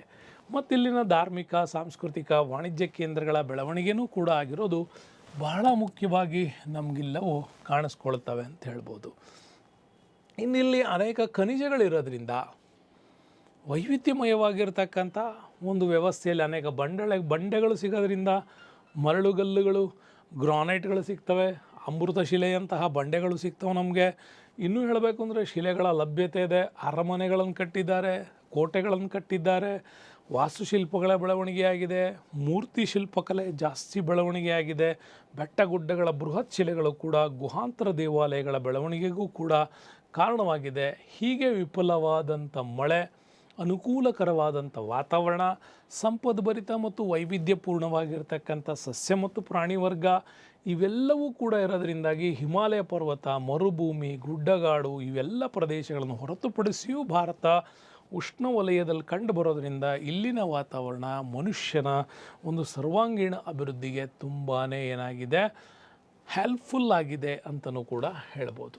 ಇನ್ನು ಭಾರತದ ಇತಿಹಾಸದಲ್ಲಿ ಬರ್ತಕ್ಕಂಥ ವಿಶಿಷ್ಟ ಲಕ್ಷಣಗಳನ್ನು ನೋಡೋಣ. ಭಾರತದ ಇತಿಹಾಸದಲ್ಲಿ ಬರುವಂತಹ ಅತಿ ಪ್ರಮುಖವಾದಂಥ ವಿಶಿಷ್ಟ ಲಕ್ಷಣ ಅಂತಂದರೆ, ಭಾರತ ಜಗತ್ತಿನ ಒಂದು 7ನೇ ಬೃಹತ್ ಜನಸಂಖ್ಯಾ ರಾಷ್ಟ್ರ ಅಂತ ಕೂಡ ಕರಿತೀವಿ. ಕೆಲವು ಡಾಟಾಗಳು ನಿಮಗೆ 6ನೇ ಬೃಹತ್ ರಾಷ್ಟ್ರ ಅಂತಲೂ ಕೂಡ ಅಪ್ಡೇಟ್ ಮಾಡ್ತಾ ಇರ್ತವೆ. ನಾನು ಮಾಡೋ ಟೈಮಲ್ಲಿ ಇದು ಹೀಗಿದೆ. ನೆಕ್ಸ್ಟ್ ನಿಮ್ಮ ಅಪ್ಡೇಟಿಗೆ ನೀವು ನೋಡ್ಕೋಬೇಕು. ಜನಸಂಖ್ಯೆಯಲ್ಲಿ ಇದು 2ನೇ ದೊಡ್ಡ ದೇಶ. ಮೊದಲನೇ ದೊಡ್ಡ ದೇಶ ಚೀನಾ, 2ನೇ ದೊಡ್ಡ ದೇಶವೇ ಭಾರತ ಅಂತ ಕರಿತೀವಿ. ಜನಸಂಖ್ಯೆಯಲ್ಲಿ 2ನೇ ದೊಡ್ಡ ದೇಶ, ವಿಸ್ತೀರ್ಣದಲ್ಲಿ 7 ನೆಕ್ಸ್ಟ್ ಅಪ್ಡೇಟ್ 6 ಆಗುತ್ತೆ. ಇನ್ನು ಹೆರೋಡೋಟಸ್ ಕೂಡ ಭಾರತವನ್ನು ಅತ್ಯಂತ ಹೆಚ್ಚು ಜನಸಂಖ್ಯೆಯುಳ್ಳ ಪ್ರದೇಶ ಅಂತ ಕೂಡ ಆತ ಆ ಕಾಲಕ್ಕೆ ಕೂಡ ತನ್ನ ಪರ್ಷಿಯನ್ ಯುದ್ಧಗಳು ಕೃತಿಯಲ್ಲಿ ಉಲ್ಲೇಖವನ್ನು ಮಾಡ್ತಾನೆ. ಇನ್ನು ಭಾರತದಲ್ಲಿ ಏನಾಗಿದೆ ಅಂತಂದರೆ, ಇತಿಹಾಸದ ಲಕ್ಷಣಗಳಲ್ಲಿ ಬಹಳ ಇಂಪಾರ್ಟೆಂಟ್ ಅಂದರೆ ಇಲ್ಲಿ ನಾಗರಿಕತೆ ಮತ್ತು ಸಂಸ್ಕೃತಿಗಳ ನಿರಂತರತೆ ಇದೆ. ಭಾರತದಲ್ಲಿ ಇತಿಹಾಸವನ್ನು ನೀವು ಗಮನಿಸ್ತಾ ಬಂದರೆ ವಿವಿಧ ಆರಂಭಿಕ ಇತಿಹಾಸಗಳಲ್ಲಿ ಬಹಳ ಪ್ರಮುಖವಾಗಿ ನಮಗೆ ಸಿಗೋದು ಚೀನಾದ ಹಾಗೆ ಸುಮಾರು 4000 ವರ್ಷಗಳ ನಿರಂತರ ಇತಿಹಾಸ, ನಾಗರಿಕತೆ, ಸಂಸ್ಕೃತಿ ನಮ್ಮಲ್ಲೂ ಕೂಡ ಇದೆ ಅಂತ.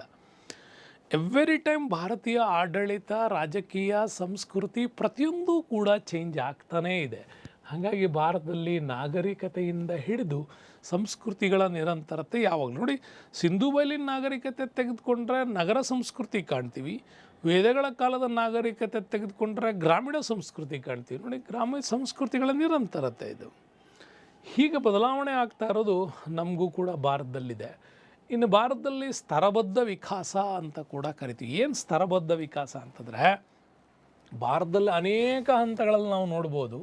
ವಿವಿಧ ಹಂತಗಳಲ್ಲಿ ಮತ್ತು ಸ್ತರಗಳಲ್ಲಿ ಅವಶ್ಯಕ ಮಾರ್ಪಾಡುಗಳು ಮತ್ತು ಅಭಿವೃದ್ಧಿಗಳನ್ನು ಪ್ರತಿ ಸಾರಿ ಹೊಂದುತ್ತಾನೇ ಇದ್ದೀವಿ. ಅಂದರೆ ಸಿಂಧೂ ನಾಗರಿಕತೆಯಿಂದ ವೈದಿಕ ನಾಗರಿಕತೆಗೆ ಹೇಗೆ ಚೇಂಜ್ ಆಯಿತು, ವೇದ ಸಂಸ್ಕೃತಿಯಿಂದ ಭಾರತ ಡೆವಲಪ್ಮೆಂಟ್ ಆಗೋ ಸಂದರ್ಭದಲ್ಲಿ ಭಾರತದಲ್ಲಿ ಇಸ್ಲಾಂ ಸಂಸ್ಕೃತಿ ಬೆಳೆದಿದೆ, ಕ್ರಿಶ್ಚಿಯನ್ ಸಂಸ್ಕೃತಿ ಪ್ರಭಾವ ಇದೆ, ಜೈನ ಬೌದ್ಧ ಸಂಸ್ಕೃತಿಗಳ ಬದಲಾವಣೆ ಆಗಿದೆ.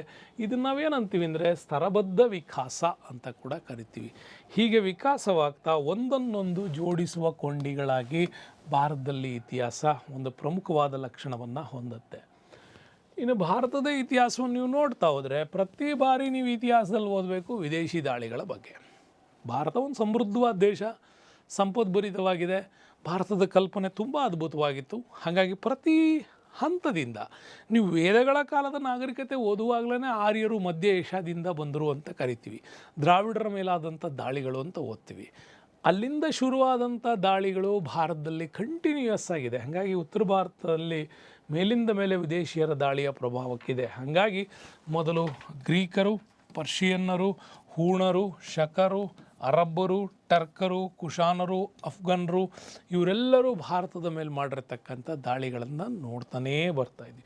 ಹೀಗೆ ಅವರ ಪ್ರಭಾವ ಕೂಡ ಅವರಲ್ಲಿ ದಾಳಿ ಮಾಡಿದಾಗ ಭಾರತೀಯ ಸಂಸ್ಕೃತಿ ಮತ್ತು ಅವರ ಸಂಸ್ಕೃತಿ ಒಂದು ಮಿಂಗಲ್ಲಾಗಿ ಹೊಸ ಅಸ್ತಿತ್ವವನ್ನು ಭಾರತದಲ್ಲದು ತೆಗೆದುಕೊಂಡಿದೆ ಅಂತ.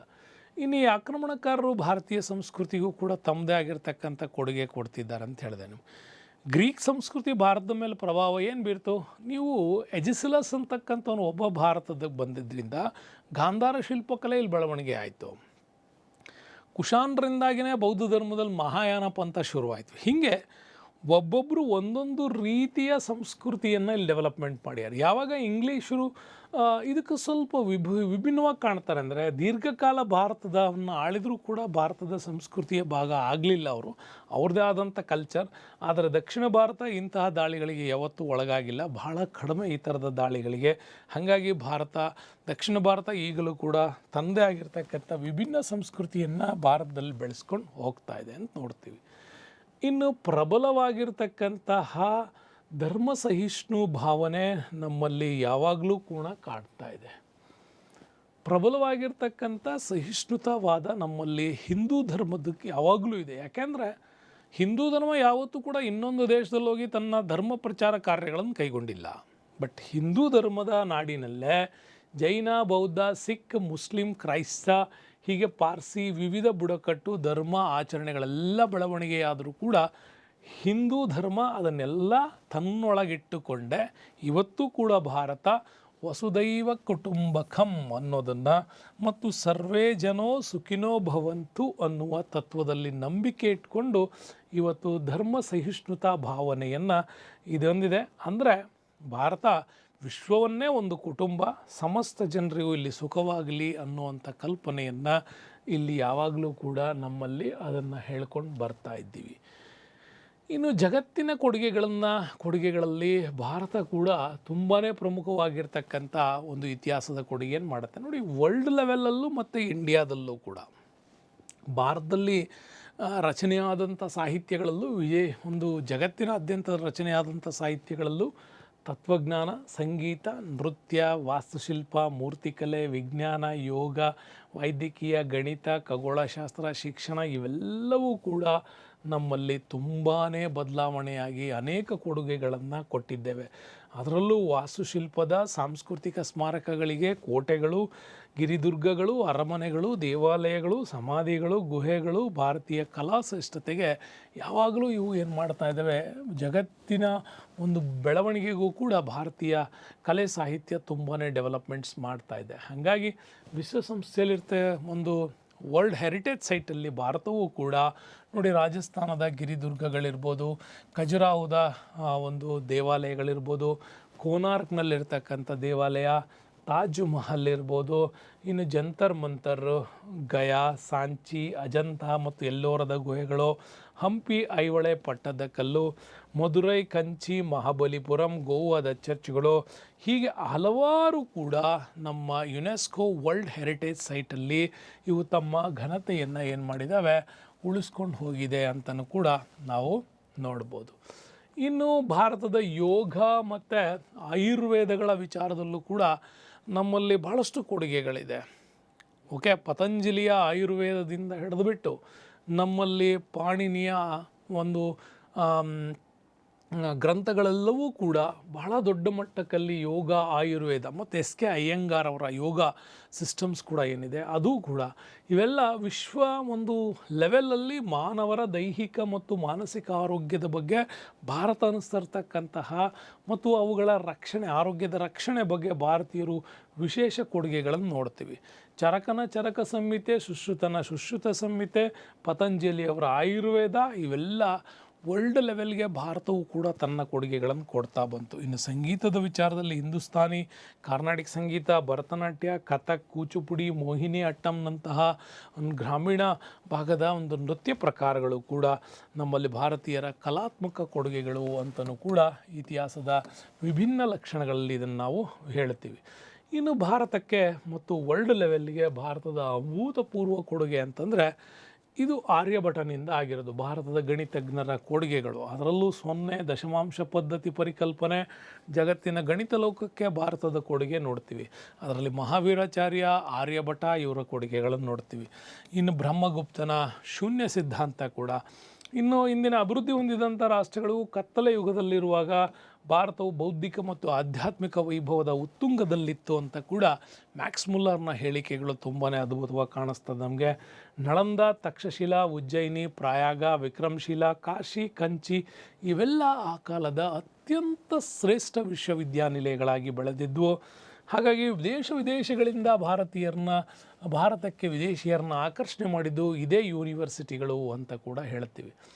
ಹೀಗಾಗಿ ಭಾರತ ಈ ಲೆವೆಲ್ಲಿಗೆ ಯಾವಾಗ ಡೆವಲಪ್ಮೆಂಟ್ ಆಯಿತು, ವಿದೇಶಿಗರ ಆಕರ್ಷಣೀಯ ಮತ್ತು ಆಕ್ರಮಣದ ಕೇಂದ್ರವಾಗಿ ಭಾರತ ಬದಲಾಗಿದ್ದು. ಯಾಕೆಂದರೆ ಫಲವತ್ತಾದ ಭೂಮಿ ಇದೆ ಭಾರತದಲ್ಲಿ, ಮತ್ತು ಇಲ್ಲಿನ ಅಗಾಧವಾದ ಸಂಪತ್ತಿದೆ, ಜ್ಞಾನವೂ ಇದೆ, ಭೌತಿಕತೆಯೂ ಇದೆ. ಎರಡನ್ನೂ ಆಕ್ರಮಿಸಬೇಕು ಅನ್ನೋ ಕಾರಣಕ್ಕಾಗಿ ಪರ್ಷಿಯನ್ರು, ಗ್ರೀಕರು, ಅಫ್ಘನ್ರು, ಮಂಗೋಲರು, ಯುರೋಪಿಯನ್ನರು ಇವರೆಲ್ಲ ಭಾರತಕ್ಕೆ ಬರಲಿಕ್ಕೆ ಕಾರಣ ಆಯಿತು. ಇಲ್ಲಿನ ನಿಸರ್ಗ ಸೌಂದರ್ಯದ ತಾಣಗಳು, ಗಿರಿಧಾಮಗಳು, ಹಿಮಾಲಯದ ಕಾಶ್ಮೀರ ಕಣಿವೆ, ಕೇರಳದ ರಾಷ್ಟ್ರೀಯ ಉದ್ಯಾನವನಗಳು ಮತ್ತು ಕಡಲ ತೀರಗಳು, ಐತಿಹಾಸಿಕ ಸ್ಮಾರಕಗಳು ಇವೆಲ್ಲ ವಿದೇಶಿಗರನ್ನ ಭಾರತಕ್ಕೆ ಆಕರ್ಷಣೆ ಮಾಡಿದ್ದನ್ನು ನಾವಿಲ್ಲಿ ನೆನಪಿಸ್ಕೊಳ್ಬೋದು. ಇನ್ನು ವಿವಿಧತೆಯಲ್ಲಿ ಭಾರತ ಏಕತೆಯ ಕಾನ್ಸೆಪ್ಟನ್ನು ಹೊಂದಿರೋದು.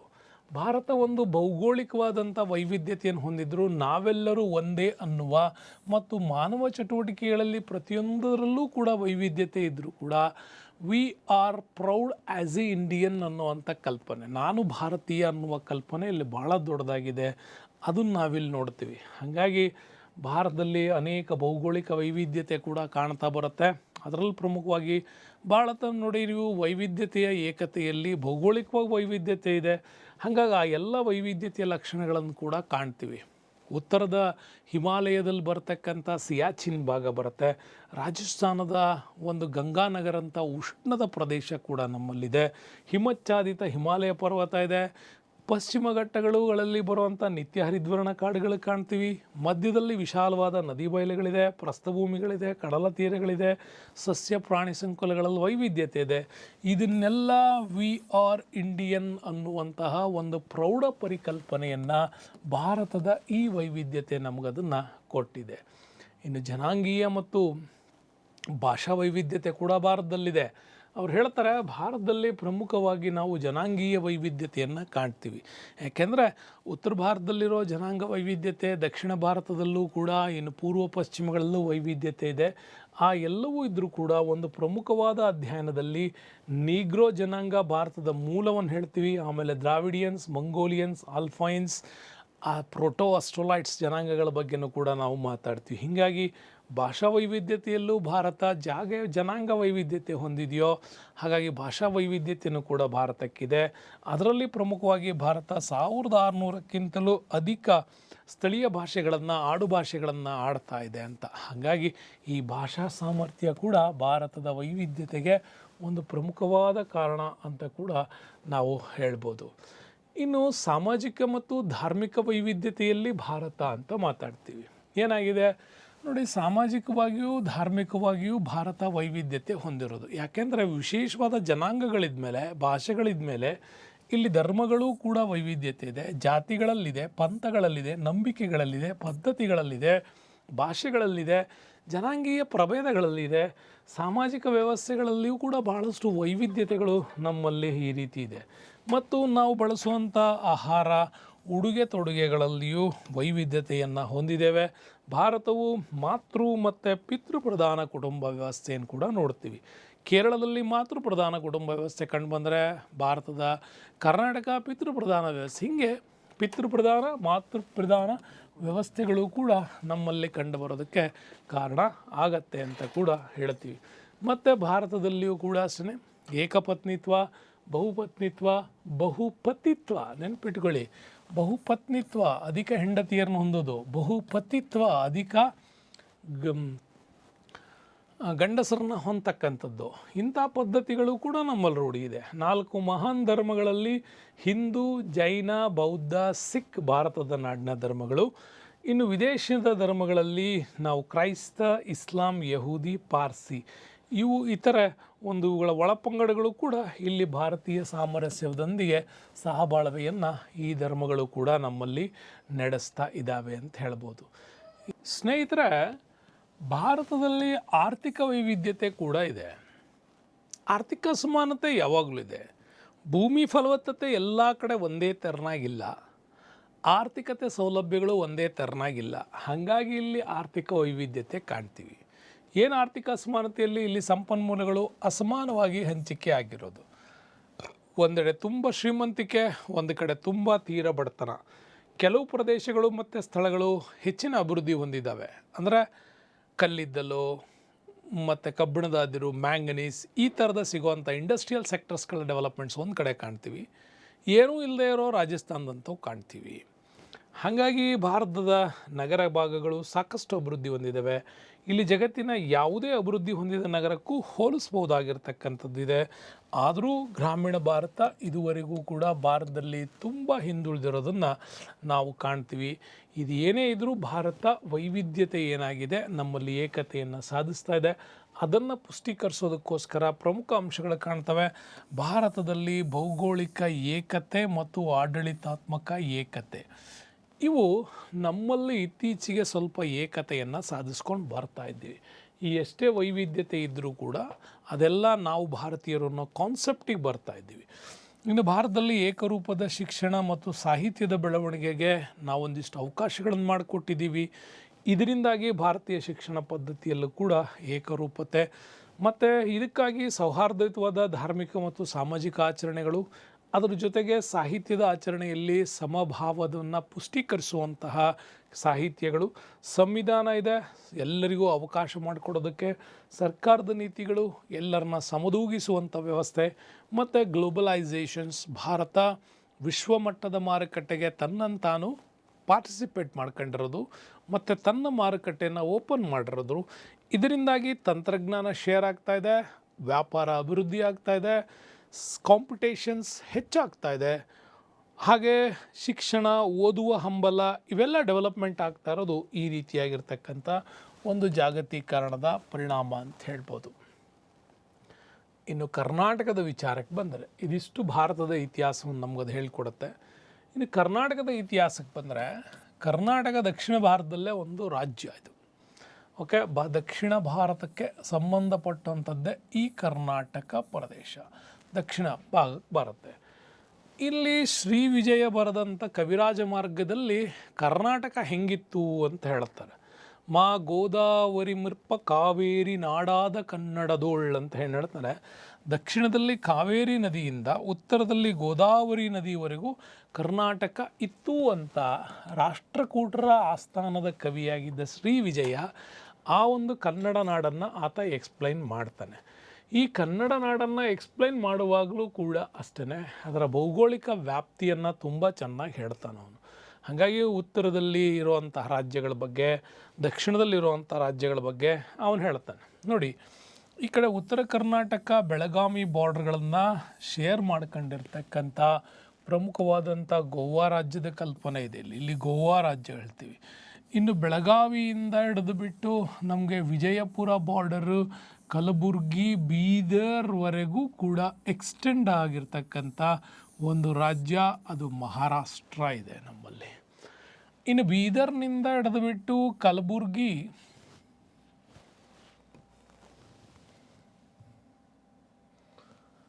ಇನ್ನು ನಮಗೆ ಬೀದರ್ನಿಂದ ಹಿಡಿದುಬಿಟ್ಟು ಕಲಬುರ್ಗಿ, ಯಾದಗಿರಿ, ರಾಯಚೂರುವರೆಗೂ ಕೂಡ ನಮ್ಮಲ್ಲಿ ತೆಲಂಗಾಣ ಭಾಗಗಳನ್ನು ಕಾಣ್ತೀವಿ. ಇನ್ನು ಬಳ್ಳಾರಿಯಿಂದ ಸ್ಟಾರ್ಟ್ ಆದರೆ ನಮಗೆ ಚಿತ್ರದುರ್ಗ ಮತ್ತು ಚಿಕ್ಕಬಳ್ಳಾಪುರ, ಕೋಲಾರದವರೆಗೂ ಕೂಡ ಆಂಧ್ರ ಪ್ರದೇಶ್. ಇಲ್ಲಿಂದ ನಮಗೆ ಈ ಕಡೆ ಚಾಮರಾಜನಗರದವರೆಗೂ ಕೂಡ ತಮಿಳ್ನಾಡಿದೆ. ಇನ್ನು ಈ ಕಡೆ ಕೇರಳ ಇದೆ, ಮೈಸೂರು, ಚಾಮರಾಜನಗರ, ಕೊಡಗು, ದಕ್ಷಿಣ ಕನ್ನಡದ ಈ ಭಾಗ. ಇದಿಷ್ಟು ನಮಗೆ ಅರಬ್ಬಿ ಸಮುದ್ರದ ಬಾರ್ಡ್ರನ್ನು ಹೊಂದಿದ್ದೇವೆ, ಅರಬ್ಬಿ ಸಮುದ್ರದ ಬಾರ್ಡ್ರನ್ನು. ಹಾಗಾಗಿ ಭಾರತದ ನೆರೆಹೊರೆಯ ರಾಜ್ಯಗಳು ಅಂತಂದರೆ ಗೋವಾ, ಕೊಂಕಣಿ, ಮಹಾರಾಷ್ಟ್ರ ಮರಾಠಿ, ತೆಲಂಗಾಣ ಮತ್ತು ಆಂಧ್ರ ಪ್ರದೇಶ್ ತೆಲುಗು, ತಮಿಳುನಾಡು ತಮಿಳು, ಕೇರಳ ಮಲಯಾಳಂ ಭಾಷೆಯನ್ನು ಹೊಂದಿರತಕ್ಕಂಥ ರಾಜ್ಯಗಳು. ಇನ್ನು ಗೋವಾದ ರಾಜಧಾನಿ ತಮಗೆಲ್ಲ ಗೊತ್ತಿದೆ, ಪಣಜಿ. ಮತ್ತು GSTನಲ್ಲಿ ಭಾಳಷ್ಟು ಅಭಿವೃದ್ಧಿ ಹೊಂದಿರತಕ್ಕಂಥದ್ದು ಮತ್ತು ಡೈಲಿ ನೀಡ್ಸ್ಗಳ ಒಂದು ಜೀವನ ಸೌಲಭ್ಯಗಳಲ್ಲೂ ಕೂಡ ಭಾಳ ಉತ್ತಮವಾಗಿರ್ತಕ್ಕಂಥ ರಾಜ್ಯ. ಮಹಾರಾಷ್ಟ್ರ ನಾವು ಬಾಂಬೆ ಅಂತ ಕರಿತೀವಿ, ರಾಜಧಾನಿ ಹೊಂದಿರತಕ್ಕಂಥದ್ದು. ಇನ್ನು ತೆಲಂಗಾಣ ಆಂಧ್ರ ಪ್ರದೇಶಕ್ಕೆ ಹೈದರಾಬಾದೇ ಆಗಿತ್ತು. ಈಗ ಹೊಸದಾಗಿ ಅಮರಾವತಿಯನ್ನು ಮಾಡಬೇಕು ಅಂತ ಅಲ್ಲಿ ಸರ್ಕಾರ ಆಂಧ್ರ ಪ್ರದೇಶಕ್ಕೆ ತೀರ್ಮಾನ ತಗೊಂಡಿದೆ. ತಮಿಳುನಾಡು ಚೆನ್ನೈ, ಕೇರಳವನ್ನು ಕೂಡ ನೀವು ಯಾವುದು ಅಂತ ಕಮೆಂಟಲ್ಲಿ ತಿಳಿಸಿ. ಯಾವುದು ರಾಜಧಾನಿ ಅಂತ. ಓಕೆ, ಇದು ನಮಗೆ ಬಹಳ ಪ್ರಮುಖವಾಗಿರ್ತಕ್ಕಂಥದ್ದು. ಹಾಗಾಗಿ ಕರ್ನಾಟಕ ಈ ರೀತಿ ತನ್ನ ಸುತ್ತಣ ಪ್ರದೇಶಗಳಿಂದ ಈ ರೀತಿ ಆವೃತವಾಗಿರ್ತಕ್ಕಂಥದ್ದು ನಮಗೆ ಕಂಡು ಬರುತ್ತದೆ. ಉತ್ತರದ ರಾಜ್ಯ ಅಂತಂದರೆ ಉತ್ತರದ ಜಿಲ್ಲೆ ಯಾವುದು ಅಂದರೆ ಬೀದರ್, ದಕ್ಷಿಣದ ಯಾವುದು ಅಂದರೆ ಚಾಮರಾಜನಗರ ಹೇಳ್ತೀವಿ, ಇನ್ನು ಪಶ್ಚಿಮದ ಯಾವುದು ಅಂದರೆ ಉತ್ತರ ಕನ್ನಡ ಹೇಳ್ತೀವಿ, ಇನ್ನು ಪೂರ್ವದ್ದು ಯಾವುದು ಅಂತ ಬಂದರೆ ಚಿತ್ರದುರ್ಗನೂ ಹೇಳ್ತಾರೆ, ಕೆಲವರು ಕೋಲಾರ ಕೂಡ ಹೇಳ್ತಾರೆ, ಅತಿ ಡೆಡ್ ಎಂಡ್ ಕೋಲಾರ ಕೂಡ ಹೇಳ್ತಾರೆ. ಹೀಗೆ ಉತ್ತರ ಕನ್ನಡ ಟು ಕೋಲಾರ, ಬೀದರ್ ಟು ಚಾಮರಾಜನಗರ, ಇಷ್ಟು ವಿಸ್ತೃತವಾಗಿರೋದು ನಮ್ಮ ಕರ್ನಾಟಕ. ಹೀಗೆ ಕರ್ನಾಟಕ ಇಲ್ಲಿ ಡೆವಲಪ್ಮೆಂಟ್ಸ್ ನಾವು ಕಾಣ್ಬೋದು. ಇನ್ನು ಕರ್ನಾಟಕದಲ್ಲಿ ಒಂದು ಹೆಸರಿನ ಉತ್ಪತ್ತಿ ಬಗ್ಗೆ ಬಂದರೆ, ಕರ್ನಾಟಕ ಅನ್ನೋದು ಹೆಂಗೆ ಬಂತು ಅನ್ನೋದು ಭಾಳ ಜನ ಹೇಳ್ತಾರೆ. ನಮ್ಮಲ್ಲಿ ಮಹಾಭಾರತದ ಭೀಷ್ಮ ಪರ್ವದಲ್ಲೇ ಕರ್ನಾಟಕದ ಉಲ್ಲೇಖ ಕಾಣುತ್ತೀವಿ, ಸಭಾ ಪರ್ವದಲ್ಲೂ ಕರ್ನಾಟಕದ ಉಲ್ಲೇಖಗಳನ್ನು ನಾವು ಕಾಣ್ತೀವಿ. ಭೀಷ್ಮ ಪರ್ವ ಮತ್ತು ಸಭಾ ಪರ್ವದಲ್ಲಿ ಕರ್ನಾಟಕದ ಉಲ್ಲೇಖ ಇದೆ. ಇನ್ನು ತಮಿಳ್ ಗ್ರಂಥ ಇದೆ ಶಿಲಪ್ಪದಿಗಾರಂ, ತಮಿಳಿನ ಶಿಲಪ್ಪದಿಗಾರಮ್ಮಲ್ಲಿ ಕೂಡ ಒಂದು ಪದ ಬಳಸ್ತಾರೆ, ಕರುನಾಡರ್ ಅನ್ನುವ ಪದ ಮೊದಲ ಬಾರಿಗೆ ತಮಿಳಲ್ಲಿ. ಮತ್ತು ಪಾಂಡ್ಯರ ವೆಲ್ವಿಕುಡಿ ತಾಮ್ರಪಟ ಶಾಸನ, ಪಾಂಡ್ಯರಿಗೆ ಸಂಬಂಧಪಟ್ಟದ್ದು ವೆಲ್ವಿಕುಡಿ ತಾಮ್ರಪಟ ಶಾಸನ, ಅದರಲ್ಲಿ ಕರುನಾಡಗನ್ ಎಂಬ ಹೆಸರು ಉಲ್ಲೇಖ ಇದೆ. ಅಲ್ಲಿಗೆ ಕರ್ನಾಟಕ ಹೆಸರಿನ ಉತ್ಪತ್ತಿ ಮೊದಲು ಮಹಾಭಾರತದಲ್ಲಿ, ನಂತರ ಶಿಲಪ್ಪದಿಗಾರಮ್ಮಲ್ಲಿ ಮತ್ತು ವೆಲ್ವಿಕುಡಿ ಒಂದು ಪಾಂಡ್ಯರ ಶಾಸನದಲ್ಲೂ ಕೂಡ ಉಲ್ಲೇಖ ಇದೆ ಅಂತ. ಅದರನ್ನು ಇಲ್ಲಿನ ಭೌಗೋಳಿಕತೆ ಮತ್ತು ಇದರ ಒಂದು ಮಣ್ಣಿನ ವಿಚಾರವಾಗಿಯೂ ಕೂಡ ಇಲ್ಲಿ ಉಲ್ಲೇಖವನ್ನು ಮಾಡ್ತಾರೆ. ತಮಿಳ್ ಗ್ರಂಥಗಳಲ್ಲಿ ಲಭ್ಯವಾಗಿರೋ ಪದಗಳಲ್ಲಿ ಕರ್ನಾಟಕ ಅನ್ನುವ ಹೆಸರನ್ನು ಕೂಡ ಹೇಳ್ತಾರೆ. ಕರ್ನಾಟ, ಕರುನಾಡು, ಕಮ್ಮಿತ್ತುನಾಡು ಅನ್ನುವ ಪದಗಳನ್ನು ಬಳಸ್ತಾರೆ. ಶಂಭಾ ಜೋಶಿಯವರು ನಮ್ಮಲ್ಲಿ ಇತಿಹಾಸದ ವಿಭಿನ್ನತೆ ವಿಶ್ಲೇಷಣೆ ಮಾಡೋ ಸಂದರ್ಭದಲ್ಲಿ ಕರ್ನಾಟಕ ಸಂಸ್ಕೃತ ರೂಪದಲ್ಲಿ ಕನ್ನ ಪ್ಲಸ್ ನಾಡು, ಕನ್ನಾಡು ಅನ್ನುವ ಪದದಿಂದ ಬಂದಿದೆ ಅಂತ ಹೇಳೋದು ಶಂಭಾ ಜೋಶಿಯವರು ಈ ಪದವನ್ನು ಹೇಳ್ತಾರೆ. ಕನ್ನ ಎಂಬ ಜನಾಂಗದ ನಾಡು ಅಥವಾ ಭೂಮಿಯೇ ಕನ್ನಾಡು ಅಂತ ಅವ್ರದ್ದು. ದ ರಾ ಬೇಂದ್ರೆಯವರ ವಿಶ್ಲೇಷಣೆಯಲ್ಲಿ ನಾವು ನೋಡಿದ್ರೆ ಕನ್ನರು ಮತ್ತು ನಾಟರು ಅಂತಕ್ಕಂಥ ಎರಡು ಜನಾಂಗಗಳು ಕೂಡಿ ಕನ್ನಾಟರ್ ಅನ್ನುವ ಪದ ಆಗಿದೆ ಅಂತ ಹೇಳ್ತಾರೆ. ಈ ಕರ್ನಾಟಕನ ಸಂಸ್ಕೃತ ರೂಪದಿಂದ ಮುಂದೆ ಕರ್ನಾಟಕ ಆಯಿತು ಅಂತ ಹೇಳ್ತಾರೆ. ಹಾಗಾಗಿ ಕರ್ನಾಡು ಅಂದರೆ ಕರಿ ಪ್ಲಸ್ ನಾಡು ಅಂದರೆ ಕಪ್ಪು ಮಣ್ಣಿನ ನಾಡು ಅಂಥೇಳಿ ಕೆಲವರು ಇದನ್ನು ಅರ್ಥೈಸಿದ್ದಾರೆ. ಕರುನಾಡು ಅಂದರೆ ಕರು ಪ್ಲಸ್ ನಾಡು, ಕರು ಅಂದರೆ ಎತ್ತರದ ನಾಡು ಅಂತಲೂ ಕೂಡ ಕೆಲವು ಜನ ಇಲ್ಲಿ ಅದರ ಉಲ್ಲೇಖವನ್ನು ನಮಗೆ ಕೊಡ್ತಾ ಹೋಗ್ತಾರೆ. ಇನ್ನು ಕರ್ನಾಟಕದ ಭೌಗೋಳಿಕತೆ ತುಂಬಾ ಇಂಪಾರ್ಟೆಂಟ್ ಆಗುತ್ತೆ. ಯಾಕೆ ಅಂತಂದರೆ ಕರ್ನಾಟಕದಲ್ಲಿ ಮೂಲತಃ ಇದಿಷ್ಟು ಭಾಗ ಕರಾವಳಿ ತೀರವನ್ನು ಹೊಂದಿರತಕ್ಕಂಥದ್ದು. ಈ ಕರಾವಳಿಯಲ್ಲಿ ನಮಗೆ 3 ಜಿಲ್ಲೆಗಳು, ಉತ್ತರ ಕನ್ನಡ ಅಥವಾ ಕಾರವಾರ ಅಂತೀವಿ, ಇನ್ನೊಂದು ಉಡುಪಿ ಬಗ್ಗೆ ಹೇಳ್ತೀವಿ, ಇನ್ನೊಂದು ದಕ್ಷಿಣ ಕನ್ನಡ ಅಥವಾ ಮಂಗಳೂರು ಅಂತ ಹೇಳ್ತೀವಿ. 3 ಕರಾವಳಿ ಜಿಲ್ಲೆಗಳನ್ನು ನಮ್ಮಲ್ಲಿ ಹೊಂದಿರತಕ್ಕಂಥದ್ದು. ಕರಾವಳಿ ನೆಕ್ಸ್ಟ್ ನಮಗೆ ಮಲೆನಾಡು, ಮಲೆನಾಡಿನ 2ನೇ ಭಾಗವೇ ಸಹ್ಯಾದ್ರಿ ಪರ್ವತ ಶ್ರೇಣಿಗಳ ಈ ಭಾಗ. ಈ ಸಹ್ಯಾದ್ರಿ ಪರ್ವತಗಳ ಶ್ರೇಣಿಯ ಈ ಭಾಗವನ್ನೇ ಮಲೆನಾಡು ಅಂತ ಕರಿತೀವಿ. ಈ ಸಹ್ಯಾದ್ರಿ ಬೆಟ್ಟಗಳ ಶ್ರೇಣಿಯ ಎತ್ತರವಾದ ಶಿಖರವೇ ಮುಳ್ಳಯ್ಯನಗಿರಿ. ಯಾವುದೋ ಸಹ್ಯಾದ್ರಿ ಬೆಟ್ಟಗಳಲ್ಲಿ ಮುಳ್ಳಯ್ಯನಗಿರಿ ಇಲ್ಲಿ ಸಹ್ಯಾದ್ರಿ ಬೆಟ್ಟಗಳ ಎತ್ತರವಾದ ಶಿಖರ. ಮತ್ತಿಲ್ಲಿ ನಮಗೆ 2 ಭಾಗ ಮಾಡ್ತೀವಿ, ಒಂದು ಉತ್ತರದ ಮೈದಾನಗಳು, ಇನ್ನೊಂದು ದಕ್ಷಿಣದ ಮೈದಾನಗಳು. ಉತ್ತರದ ಮೈದಾನಗಳು ಕೃಷ್ಣ ಮತ್ತು ಅದರ ಉಪನದಿಗಳ ಸಂಕುಲ, ದಕ್ಷಿಣದ ಮೈದಾನಗಳು ಅಂತಂದರೆ ಕಾವೇರಿ ನದಿಯ ಮತ್ತು ಅದರ ಉಪನದಿಗಳ ಸಂಕುಲ ಅಂತ ದಕ್ಷಿಣದ ಮೈದಾನ, ಉತ್ತರದ ಮೈದಾನ ಅಂತ ಕೂಡ ಅದನ್ನು ಡಿವೈಡ್ ಮಾಡ್ತೀವಿ. ಹೀಗೆ ಇದು ಕರ್ನಾಟಕದ ಭೌಗೋಳಿಕೆಗೆ ಸಂಬಂಧಪಟ್ಟಂಥ ಪ್ರಮುಖವಾದಂಥ ಮಾಹಿತಿ ಆಗುತ್ತೆ. ಇನ್ನು ಕರ್ನಾಟಕದ ರಾಜಮನೆತನಗಳ ಬಗ್ಗೆ ಬಂದರೆ, ಕರ್ನಾಟಕವನ್ನು ಆಳದಂಥ ಮೊದಲಿಗರಲ್ಲಿ ಕನ್ನಡದ ರಾಜಮನೆತನಗಳಲ್ಲಿ ಕದಂಬರು ಫಸ್ಟು. ಅವರಿಗಂತ ಮುಂಚೆ ನಾವು ನೋಡ್ಬೋದು ಮೌರ್ಯರು ಕರ್ನಾಟಕವನ್ನು ಆಳಿದರು. ಮೌರ್ಯರು, ಶಾತವಾಹನರು ಕೂಡ ಕೆಲ ಭಾಗಗಳನ್ನು ಆಳಿದರು. ಬಟ್ ಕರ್ನಾಟಕದಲ್ಲಿ ಕನ್ನಡ ರಾಜಮನೆತನದಲ್ಲಿ ಕದಂಬರು, ಆಮೇಲೆ ಗಂಗರು ಸುಮಾರು 700 ವರ್ಷಗಳ ಕಾಲ ಕರ್ನಾಟಕವನ್ನು ಆಳಿದಂಥವ್ರು. ಆದಾಮೆ ಚಾಲುಕ್ಯರು ಬರ್ತಾರೆ. ಮೊದಲು ಬಾದಾಮಿ ಚಾಲುಕ್ಯರು, ಆನಂತರ ಕಲ್ಯಾಣದ ಚಾಲುಕ್ಯರು ಬರ್ತಾರೆ.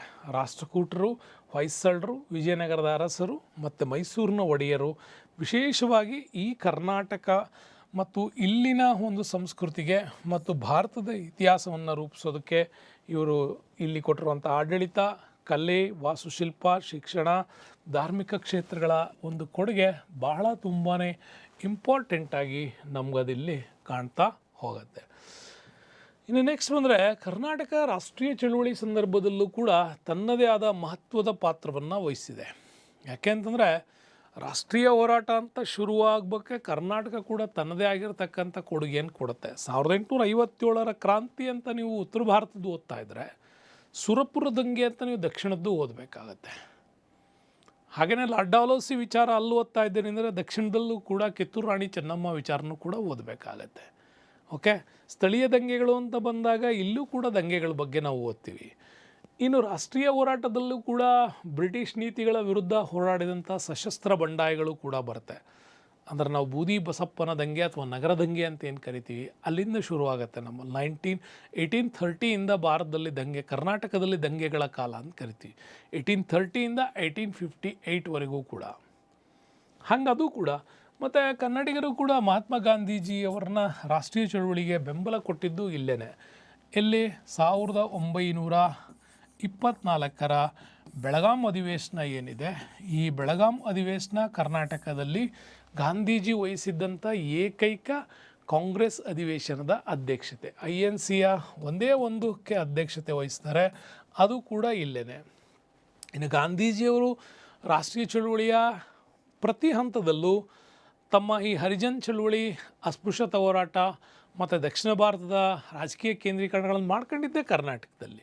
ಹಾಗಾಗಿ ತುಂಬ ಆ ಥರದ ಗಾಂಧೀಜಿಗೂ ಕರ್ನಾಟಕಕ್ಕೂ ಹೋರಾಟದಲ್ಲಿ ತುಂಬಾ ಇದೆ ನಮಗೆ. ಇನ್ನು ಕರ್ನಾಟಕದ ಇತಿಹಾಸ ಮತ್ತು ಸಂಸ್ಕೃತಿಯನ್ನು ಭಾರತೀಯ ಪರಂಪರೆ ಸಮಾನ ಮತ್ತು ಅವಿಭಾಜ್ಯ ಭಾಗವನ್ನಾಗಿಯೂ ಕೂಡ ಕರ್ನಾಟಕದ ಇತಿಹಾಸ ಸಿಗುತ್ತೆ. ಕನ್ನಡ ಭಾಷೆ ಭಾರತವನ್ನು 4 ಶಾಸ್ತ್ರೀಯ ಭಾಷೆಗಳಲ್ಲಿ ಒಂದು ಅಂತೇಳಿ ಪರಿಗಣನೆ ಮಾಡಿರೋದು ಇದೆ. ಮೊದಲು ನಮ್ಮ ಭಾಷೆ ಕೊಟ್ಟಿರಲಿಲ್ಲ, ಶಾಸ್ತ್ರೀಯ ಸ್ಥಾನಮಾನ ತಮಿಳರಿಗೆ ಕೊಟ್ಟರು. ತಮಿಳು ಭಾಷೆ ನಂತರ ಕನ್ನಡ ಭಾಷೆಗೂ ಕೂಡ ಶಾಸ್ತ್ರೀಯ ಸ್ಥಾನಮಾನ ಸಿಕ್ಕಿದೆ. ಯಾಕೆಂದರೆ ನಾವು ಕೂಡ ಅದಕ್ಕೆ ತಕ್ಕಂಥ ಆಧಾರಗಳನ್ನು ಕೊಟ್ಟಿದ್ದರಿಂದಾಗಿ ಕನ್ನಡಕ್ಕೂ ಕೂಡ ಅತಿ ಪ್ರಾಚೀನ ಶಾಸ್ತ್ರೀಯತೆ ಸ್ಥಾನಮಾನ ಕೂಡ ನಮಗಿಲ್ಲಿ ಸಿಗಲಾಯಿತು ಅಂತ. ಹಾಗಾಗಿ ಇದು ಇಂಪಾರ್ಟೆಂಟ್ ಭಾಷೆಯಾಗಿ ಡೆವಲಪ್ಮೆಂಟ್ ಆಗಿದೆ. ಇನ್ನು ಇತಿಹಾಸದ ಮೂಲಾಧಾರಗಳಿಗೆ ಬಂದರೆ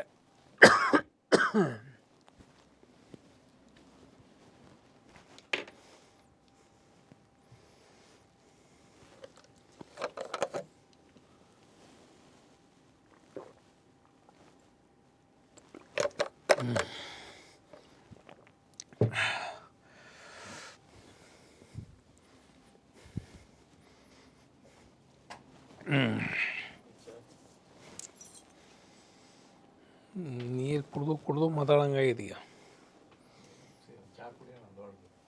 ದೊಡ್ಡದು ಕುಡಿಯ. ಇತಿಹಾಸದ ಮೂಲಾಧಾರಗಳ ವಿಷಯಕ್ಕೆ ಬಂದರೆ ಕರ್ನಾಟಕದಲ್ಲಿ ಬಹಳ ಸಿಂಪಲ್ಲಾಗಿ ಮತ್ತು ಭಾರತದಲ್ಲೂ ಕೂಡ ತುಂಬ ಚೆನ್ನಾಗಿ ಭೌಗೋಳಿಕತೆ, ಸಾಮಾಜಿಕ, ಧಾರ್ಮಿಕ ವೈವಿಧ್ಯತೆ, ಹೆಸರಿನ ಉಲ್ಲೇಖಗಳು ಎಲ್ಲದನ್ನು ನೋಡಿದ್ವಿ. ಈಗ ಇತಿಹಾಸ ಬರಿಬೇಕಲ್ವ. ಇತಿಹಾಸ ಬರೀಬೇಕು ಅಂದಾಗ ಇಲ್ಲಿ ಕಾಲಗಣನೆ ತುಂಬಾ ಮುಖ್ಯ. ಹಂಗಾರೆ ಇತಿಹಾಸ ಅಂದ್ರೆ ಏನು ಅಂತಂದರೆ, ಗತಕಾಲದ ಘಟನೆಗಳೇನಿದಾವಲ್ಲ, ಈ ಹಿಂದೆ ನಡೆದೋಗಿರ್ತಕ್ಕಂಥ ಘಟನೆಗಳನ್ನು ಈ ಮಾನವನ ಸಾಧನೆಗಳ ಕಾಲಘಟ್ಟಗಳಲ್ಲಿ ಅವುಗಳನ್ನು ದಾಖಲೆ ಮಾಡುವಂಥ ಕ್ರಮ. ಅಂದರೆ ಕಾಲಾನುಕ್ರಮವಾಗಿ ಮಾನವನ ಘಟನೆಗಳನ್ನು ದಾಖಲು ಮಾಡುವಂಥ ಒಂದು ಕ್ರಿಯೆ. ಹಾಗಾಗಿ ಇತಿಹಾಸಕರು ಲಭ್ಯವಿರ್ತಕ್ಕಂಥ ಮೂಲಾಧಾರಗಳ ಸಹಾಯದಿಂದ ಅವುಗಳನ್ನು ಪುನರ್ರಚಿಸುವಂಥ ಪ್ರಯತ್ನ ಮಾಡ್ತಾರೆ. ಆದ್ದರಿಂದ ಮೂಲಾಧಾರಗಳಿಲ್ಲದೆ ಇತಿಹಾಸವನ್ನು ರಚನೆ ಮಾಡಲಿಕ್ಕೆ ಸಾಧ್ಯ ಇಲ್ಲ ಅಂತ ಕೂಡ ಹೇಳ್ತಾರೆ. ಮೂಲಾಧಾರಗಳಿಲ್ಲದೆ ಇತಿಹಾಸವಿಲ್ಲ. ಮೂಲಾಧಾರಗಳು ಸಿಗ್ತವೆ ಅಂದ ತಕ್ಷಣ ಇತಿಹಾಸ ಬರಲಿಕ್ಕಾಗಲ್ಲ. ಯಾಕೆ ಅಂತಂದರೆ ಆ ಮೂಲಾಧಾರಗಳನ್ನು ನೀವು ಅನ್ವೇಷಣೆ ಮಾಡಬೇಕು, ಅವುಗಳನ್ನು ಸಂಗ್ರಹಿಸಬೇಕು, ಅವುಗಳನ್ನು ಅರ್ಥೈಸೋ ಕೆಲಸ ಮಾಡಬೇಕು. ನಿಮಗೆ ಜೇಮ್ಸ್ ಪ್ರಿನ್ಸೆಪ್ ವಿಚಾರ ಗೊತ್ತಿದೆ. ಅಶೋಕನ ಶಾಸನಗಳು ತುಂಬಾ ಸಿಕ್ಕುವು, ಆದರೆ ಅದನ್ನು ಅರ್ಥೈಸೋ ಕೆಲಸ ನಡೆದಿದ್ದು 1835ಕ್ಕೆ. ಅದರಲ್ಲಿ ಏನು ಬರೆದಿದೆ ಅನ್ನೋದನ್ನು ಭಾಳ ಕ್ಲೀನಾಗಿ ಜೇಮ್ಸ್ ಪ್ರಿನ್ಸೆಪ್ ನಮಗೆ ಉಲ್ಲೇಖ ಮಾಡಿದ್ರಿಂದನೇ ಗೊತ್ತಾಗಿದ್ದು ಅಶೋಕನ ಶಾಸನಗಳು ಏನನ್ನ ಹೇಳಕ್ಕೆ ಹೊರಟಿದ್ವು ಅಂತ. ಶಾಸನಗಳನ್ನು ವಿಶ್ಲೇಷಣೆ ಮಾಡೋದು ಅಂದರೆ ಏನು ನಿಮ್ಮ ಥರ ಭಾಷೆಗಳು ಇರೋದಿಲ್ಲ. ಅಲ್ಲಿ ಕೆಲವು ಚಿತ್ರಗಳಿರ್ತವೆ, ಕೆಲವು ಕೋಡಿಂಗ್ ಇರ್ತವೆ, ಅವುಗಳನ್ನು ಡಿಕೋಡ್ ಮಾಡಿ ಅವುಗಳನ್ನು ವಿಶ್ಲೇಷಣೆ ಮಾಡಿದಾಗ ಮಾತ್ರ ನಮಗದು ಅರ್ಥ ಆಗತ್ತೆ, ಇಲ್ಲ ಅಂದರೆ ಆಗೋದಿಲ್ಲ. ಹೀಗೆ ಹಾಗಾಗಿ ಭಾರತ ಮತ್ತು ಕರ್ನಾಟಕದ ಇತಿಹಾಸಗಳ ಅಧ್ಯಯನಕ್ಕೆ ನಮ್ಮಲ್ಲಿ ಭಾಳಷ್ಟು ವಿವಿಧವಾಗಿರ್ತಕ್ಕಂಥ ಮೂಲಾಧಾರಗಳು ಲಭ್ಯವಿದೆ. ಅದರಲ್ಲೂ ಭಾರತೀಯರಲ್ಲಿ ಐತಿಹಾಸಿಕ ಪ್ರಜ್ಞೆ ಕೊರತೆ ಇರೋದು ನಮಗೆ ಗೊತ್ತಿರತಕ್ಕಂಥ ಸ್ವೀಕೃತ ಸತ್ಯ. ಇದು ಆಧಾರಗಳು ಬೇಕಾದಷ್ಟಿತ್ತು. ಬರೆಯುವ ಕ್ರಮ ಮತ್ತು ಅದರ ಅನ್ವೇಷಣೆ ಮತ್ತು ವಿಶ್ಲೇಷಣೆಯಲ್ಲಿ ಭಾರತ ಭಾಳಷ್ಟು ಹಿಂದೆ ಇದೆ. ಪ್ರಾಚೀನ ಭಾಷೆಗಳಲ್ಲಿ ಸಂಸ್ಕೃತ, ಪಾಲಿ, ಪ್ರಾಕೃತ ಮತ್ತು ಅನೇಕ ಪ್ರಾದೇಶಿಕ ಭಾಷೆಗಳ ನಡುವೆ ಖರೋಷ್ಠಿ, ಗ್ರೀಕ್, ಬ್ರಾಹ್ಮಿ ಅಂತ ಲಿಪಿಗಳ ಪರಿಪೂರ್ಣ ಜ್ಞಾನ ಭಾರತೀಯರಿಗಿಲ್ಲದೆ ಇರೋದು. ಹಾಗಾಗಿ ಶಾಸನಗಳು ಸಿಕ್ಕರೆ, ಖರೋಷ್ಠಿ ಲಿಪಿಯಲ್ಲಿ ಬರೆದಿರ್ತಕ್ಕಂಥ ಶಾಸನ ಸಿಕ್ಕರೆ ಅದನ್ನು ಇತರೆ ಭಾಷೆಗಳಿಗೆ ಕನ್ವರ್ಟ್ ಮಾಡೋದಕ್ಕೆ ಬರಲ್ಲ. ಹಾಗಾಗಿ ಇತಿಹಾಸಕಾರರಿಗೆ ತುಂಬ ಕಠಿಣವಾಗಿರ್ತಕ್ಕಂಥದ್ದು ಈ ಸಿಕ್ಕಿರ್ತಕ್ಕಂಥ ಆಧಾರಗಳನ್ನು ವಿಶ್ಲೇಷಣೆ ಮಾಡೋದ್ರಲ್ಲಿ ಭಾರತೀಯರ ಕೊರತೆ ಎದ್ದು ಕಾಣುತ್ತೆ. ಏನೇ ಆದರೂ ಇತಿಹಾಸ ರಚನೆ ಮಾಡುವಾಗ ಎರಡು ರೀತಿ ಕಂಡುಬರುತ್ತೆ. ಒಂದು ಇತಿಹಾಸದ ಕಾಲ, ಇನ್ನೊಂದು ಇತಿಹಾಸದ ಪೂರ್ವಕಾಲ.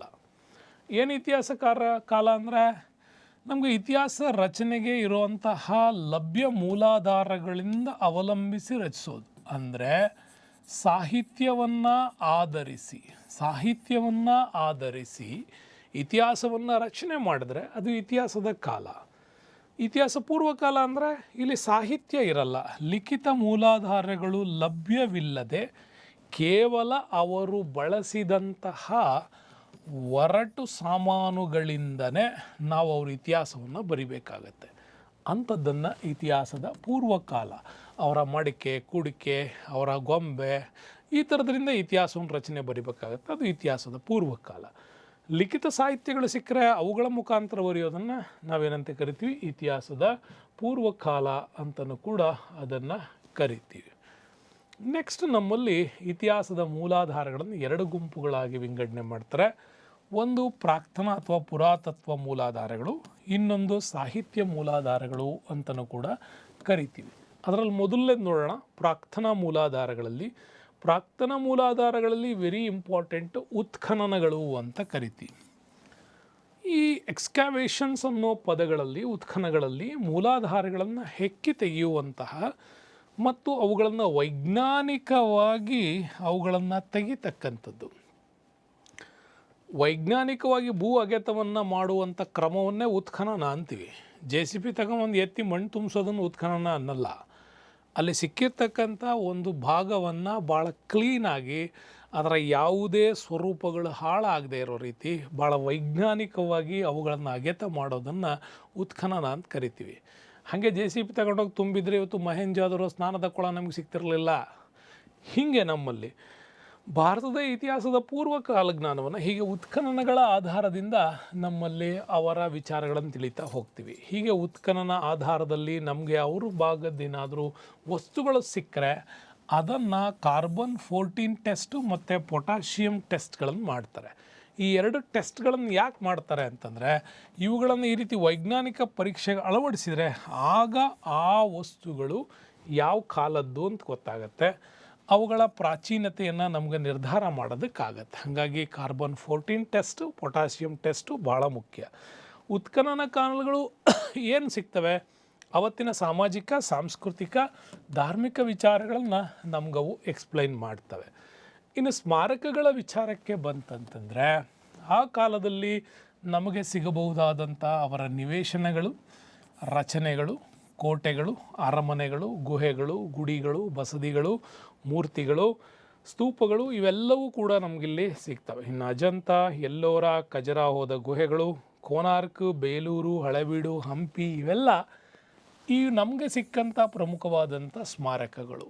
ಇಂಥ ಸ್ಮಾರಕಗಳಿಂದ ಭಾರತೀಯ ಕಲೆ ಸಂಸ್ಕೃತಿಯನ್ನು ನಾವೇನು ಮಾಡ್ಬೋದು, ಅಧ್ಯಯನ ಮಾಡ್ಬೋದು. ನೆಕ್ಸ್ಟ್ ಬರ್ತೀವಿ, ನಾಣ್ಯಗಳ ಅಧ್ಯಯನ ಅಂತ ಕರಿತೀವಿ. ನ್ಯೂಮಿಸ್ಮ್ಯಾಟಿಕ್ಸ್ ಅಂತ ಕರೀತಾರೆ ಇಂಗ್ಲೀಷಲ್ಲಿ, ನಾಣ್ಯಶಾಸ್ತ್ರ, ನ್ಯೂಮಿಸ್ಮ್ಯಾಟಿಕ್ಸ್ ಅಂತ ಕರಿತೀವಿ. ನಾಣ್ಯಗಳನ್ನು ವೈಜ್ಞಾನಿಕವಾಗಿ ಅಧ್ಯಯನ ಮಾಡೋದು. ಹೇಗೆ ನೋಡಿ, ನಾಣ್ಯಗಳು ಸಿಕ್ಕಾಗ ನಮ್ಗೆ ಗೊತ್ತಾಗುತ್ತೆ ಅವುಗಳ ಕಾಲ, ಯಾರ ರಾಜವಂಶ, ಅವ್ರ ಆರ್ಥಿಕ ಸ್ಥಿತಿ ಹೆಂಗಿತ್ತು, ಧರ್ಮ, ಲಿಪಿ, ಭಾಷೆ ಎಲ್ಲ ತಿಳಿಯೋಕ್ಕಾಗತ್ತೆ. ಕನ್ನಡ ಭಾಷೆ ಬರೆಯೋದು ಕನ್ನಡ ಲಿಪಿ, ಇವುಗಳಿಗೆ ಹೆಂಗೆ ಕರಿತೀವಲ್ಲ ಹಾಗೆ. ಕೆಲವು ಭಾಷೆ ಇದೆ ಲಿಪಿ ಇಲ್ಲ, ತುಳು ಭಾಷೆ ಇದೆ ಲಿಪಿ ಇಲ್ಲ, ಕೊಂಕಣಿ ಭಾಷೆ ಇದೆ ಲಿಪಿ ಇಲ್ಲ. ಹೀಗೆ ಲಿಪಿಗಳು ಮತ್ತು ಭಾಷೆಗಳನ್ನು ತಿಳಿಯಕ್ಕೆ ನಮಗೆ ಸಹಾಯ ಮಾಡುತ್ತೆ. ಅಂದಿನ ಜನರ ಲೋಹ ವಿದ್ಯೆಗಳು ಯಾವ್ಯಾವುದನ್ನು ಬಳಸಿ ಕಾಯಿನನ್ನು ಮಾಡಿದ್ದಾರೆ, ರಾಸಾಯನಿಕಶಾಸ್ತ್ರ ಎಷ್ಟು ಚೆನ್ನಾಗಿ ಗೊತ್ತಿತ್ತು ಅನ್ನೋದು ಗೊತ್ತಾಗುತ್ತೆ. ಲೋಹ ವಿದ್ಯೆಯಲ್ಲಿ ಕರಕೌಶಲ್ಯ, ಬಿರುದುಗಳು, ವ್ಯಾಪಾರ ಸಂಬಂಧಗಳು ಮತ್ತು ಇವು ರಾಜ್ಯಗಳ ಮೇರೆಗಳು, ಇವುಗಳ ಮಾಹಿತಿ ಕೂಡ ನಮಗೆ ಈ ನಾಣ್ಯಗಳಿಂದ ಸಿಗತ್ತೆ. ಇನ್ನು ನೆಕ್ಸ್ಟು ಈ ಕಾಲದ ಪ್ರಮುಖವಾದಂಥ ವರ್ಣಚಿತ್ರಗಳ ಕಲ್ಪನೆಗೆ ಬಂದರೆ, ವರ್ಣಚಿತ್ರಗಳಲ್ಲಿ ವೆರಿ ಇಂಪಾರ್ಟೆಂಟು ಅಜಂತ ಎಲ್ಲೋರದಲ್ಲಿ ಸಿಕ್ಕಿರೋ ವರ್ಣಚಿತ್ರಗಳು. ಇನ್ನು ನಮಗೆ ಉತ್ತರ ಪ್ರದೇಶದಲ್ಲಿ ಬಹಳ ಹಳೆಯ ಕಾಲದ ಶಿಲಾಯುಗದ ಕಾಲದಲ್ಲಿ ಸಿಗ್ತಕ್ಕಂಥ ಬೆಲಾನ್ ಗುಹೆಗಳಲ್ಲಿ ಸಿಕ್ಕಿರುವಂಥ ಚಿತ್ರಗಳು, ಇವೆಲ್ಲ ನಮಗೆ ಆ ಕಾಲದ ವರ್ಣಚಿತ್ರಗಳು ನಮಗೆ ಆ ಕಾಲದ ಸಾಮಾಜಿಕ, ಸಾಂಸ್ಕೃತಿಕ, ಧಾರ್ಮಿಕ ಭಾಳ ಕ್ಲೀನಾಗಿ ನಮಗವು ಹೇಳಿಕೊಡ್ತವೆ. ಇನ್ನು ಉದಾಹರಣೆಗೆ ಅಜಂತ ಗುಹೆಗಳಲ್ಲಿ ಸಿಕ್ಕಿರೋ ಚಿತ್ರಗಳು ಆಳುವ ವರ್ಗ, ನೃತ್ಯ, ಉಡುಗೆಗಳು, ಸಾರ್ವಜನಿಕ ಮನೋರಂಜನೆ, ಸಮಾವೇಶ, ಕೇಶಾಲಂಕಾರ, ಉತ್ಸವ ಮುಂತಾದವುಗಳನ್ನು ಕೂಡ ಆ ವರ್ಣಚಿತ್ರಗಳು ನಮಗೇನು ಮಾಡ್ತವೆ, ತೋರಿಸಿ ಕೊಡ್ತವೆ. ಇನ್ನು ಶಾಸನಗಳಿಗೆ ಬಂದರೆ ಇದಂತೂ ಬಹಳ ಇಂಪಾರ್ಟೆಂಟ್ ಆಗುತ್ತೆ. ಶಾಸನಗಳು ಇತಿಹಾಸದ ರಚನೆಯಲ್ಲಿ ಅತ್ಯಂತ ಮೌಲ್ಯಯುತವಾದಂಥ ಮತ್ತು ನಂಬಲಿಕ್ಕೆ ಅರ್ಹವಾದಂತಹ ಒಂದು ಪ್ರಮಾಣಬದ್ಧ ಮತ್ತು ನೇರ ಆಧಾರ. ಇದು ಬಹಳ ಇಂಪಾರ್ಟೆಂಟು, ನೆನ್ಪಿಟ್ಕೊಳ್ಳಿ. ನಂಬಲರ್ಹವಾದ ಮತ್ತು ಪ್ರಮಾಣಬದ್ಧ ನೇರ ಆಧಾರ ಯಾವುದು ಅಂತಂದರೆ ಶಾಸನಗಳು.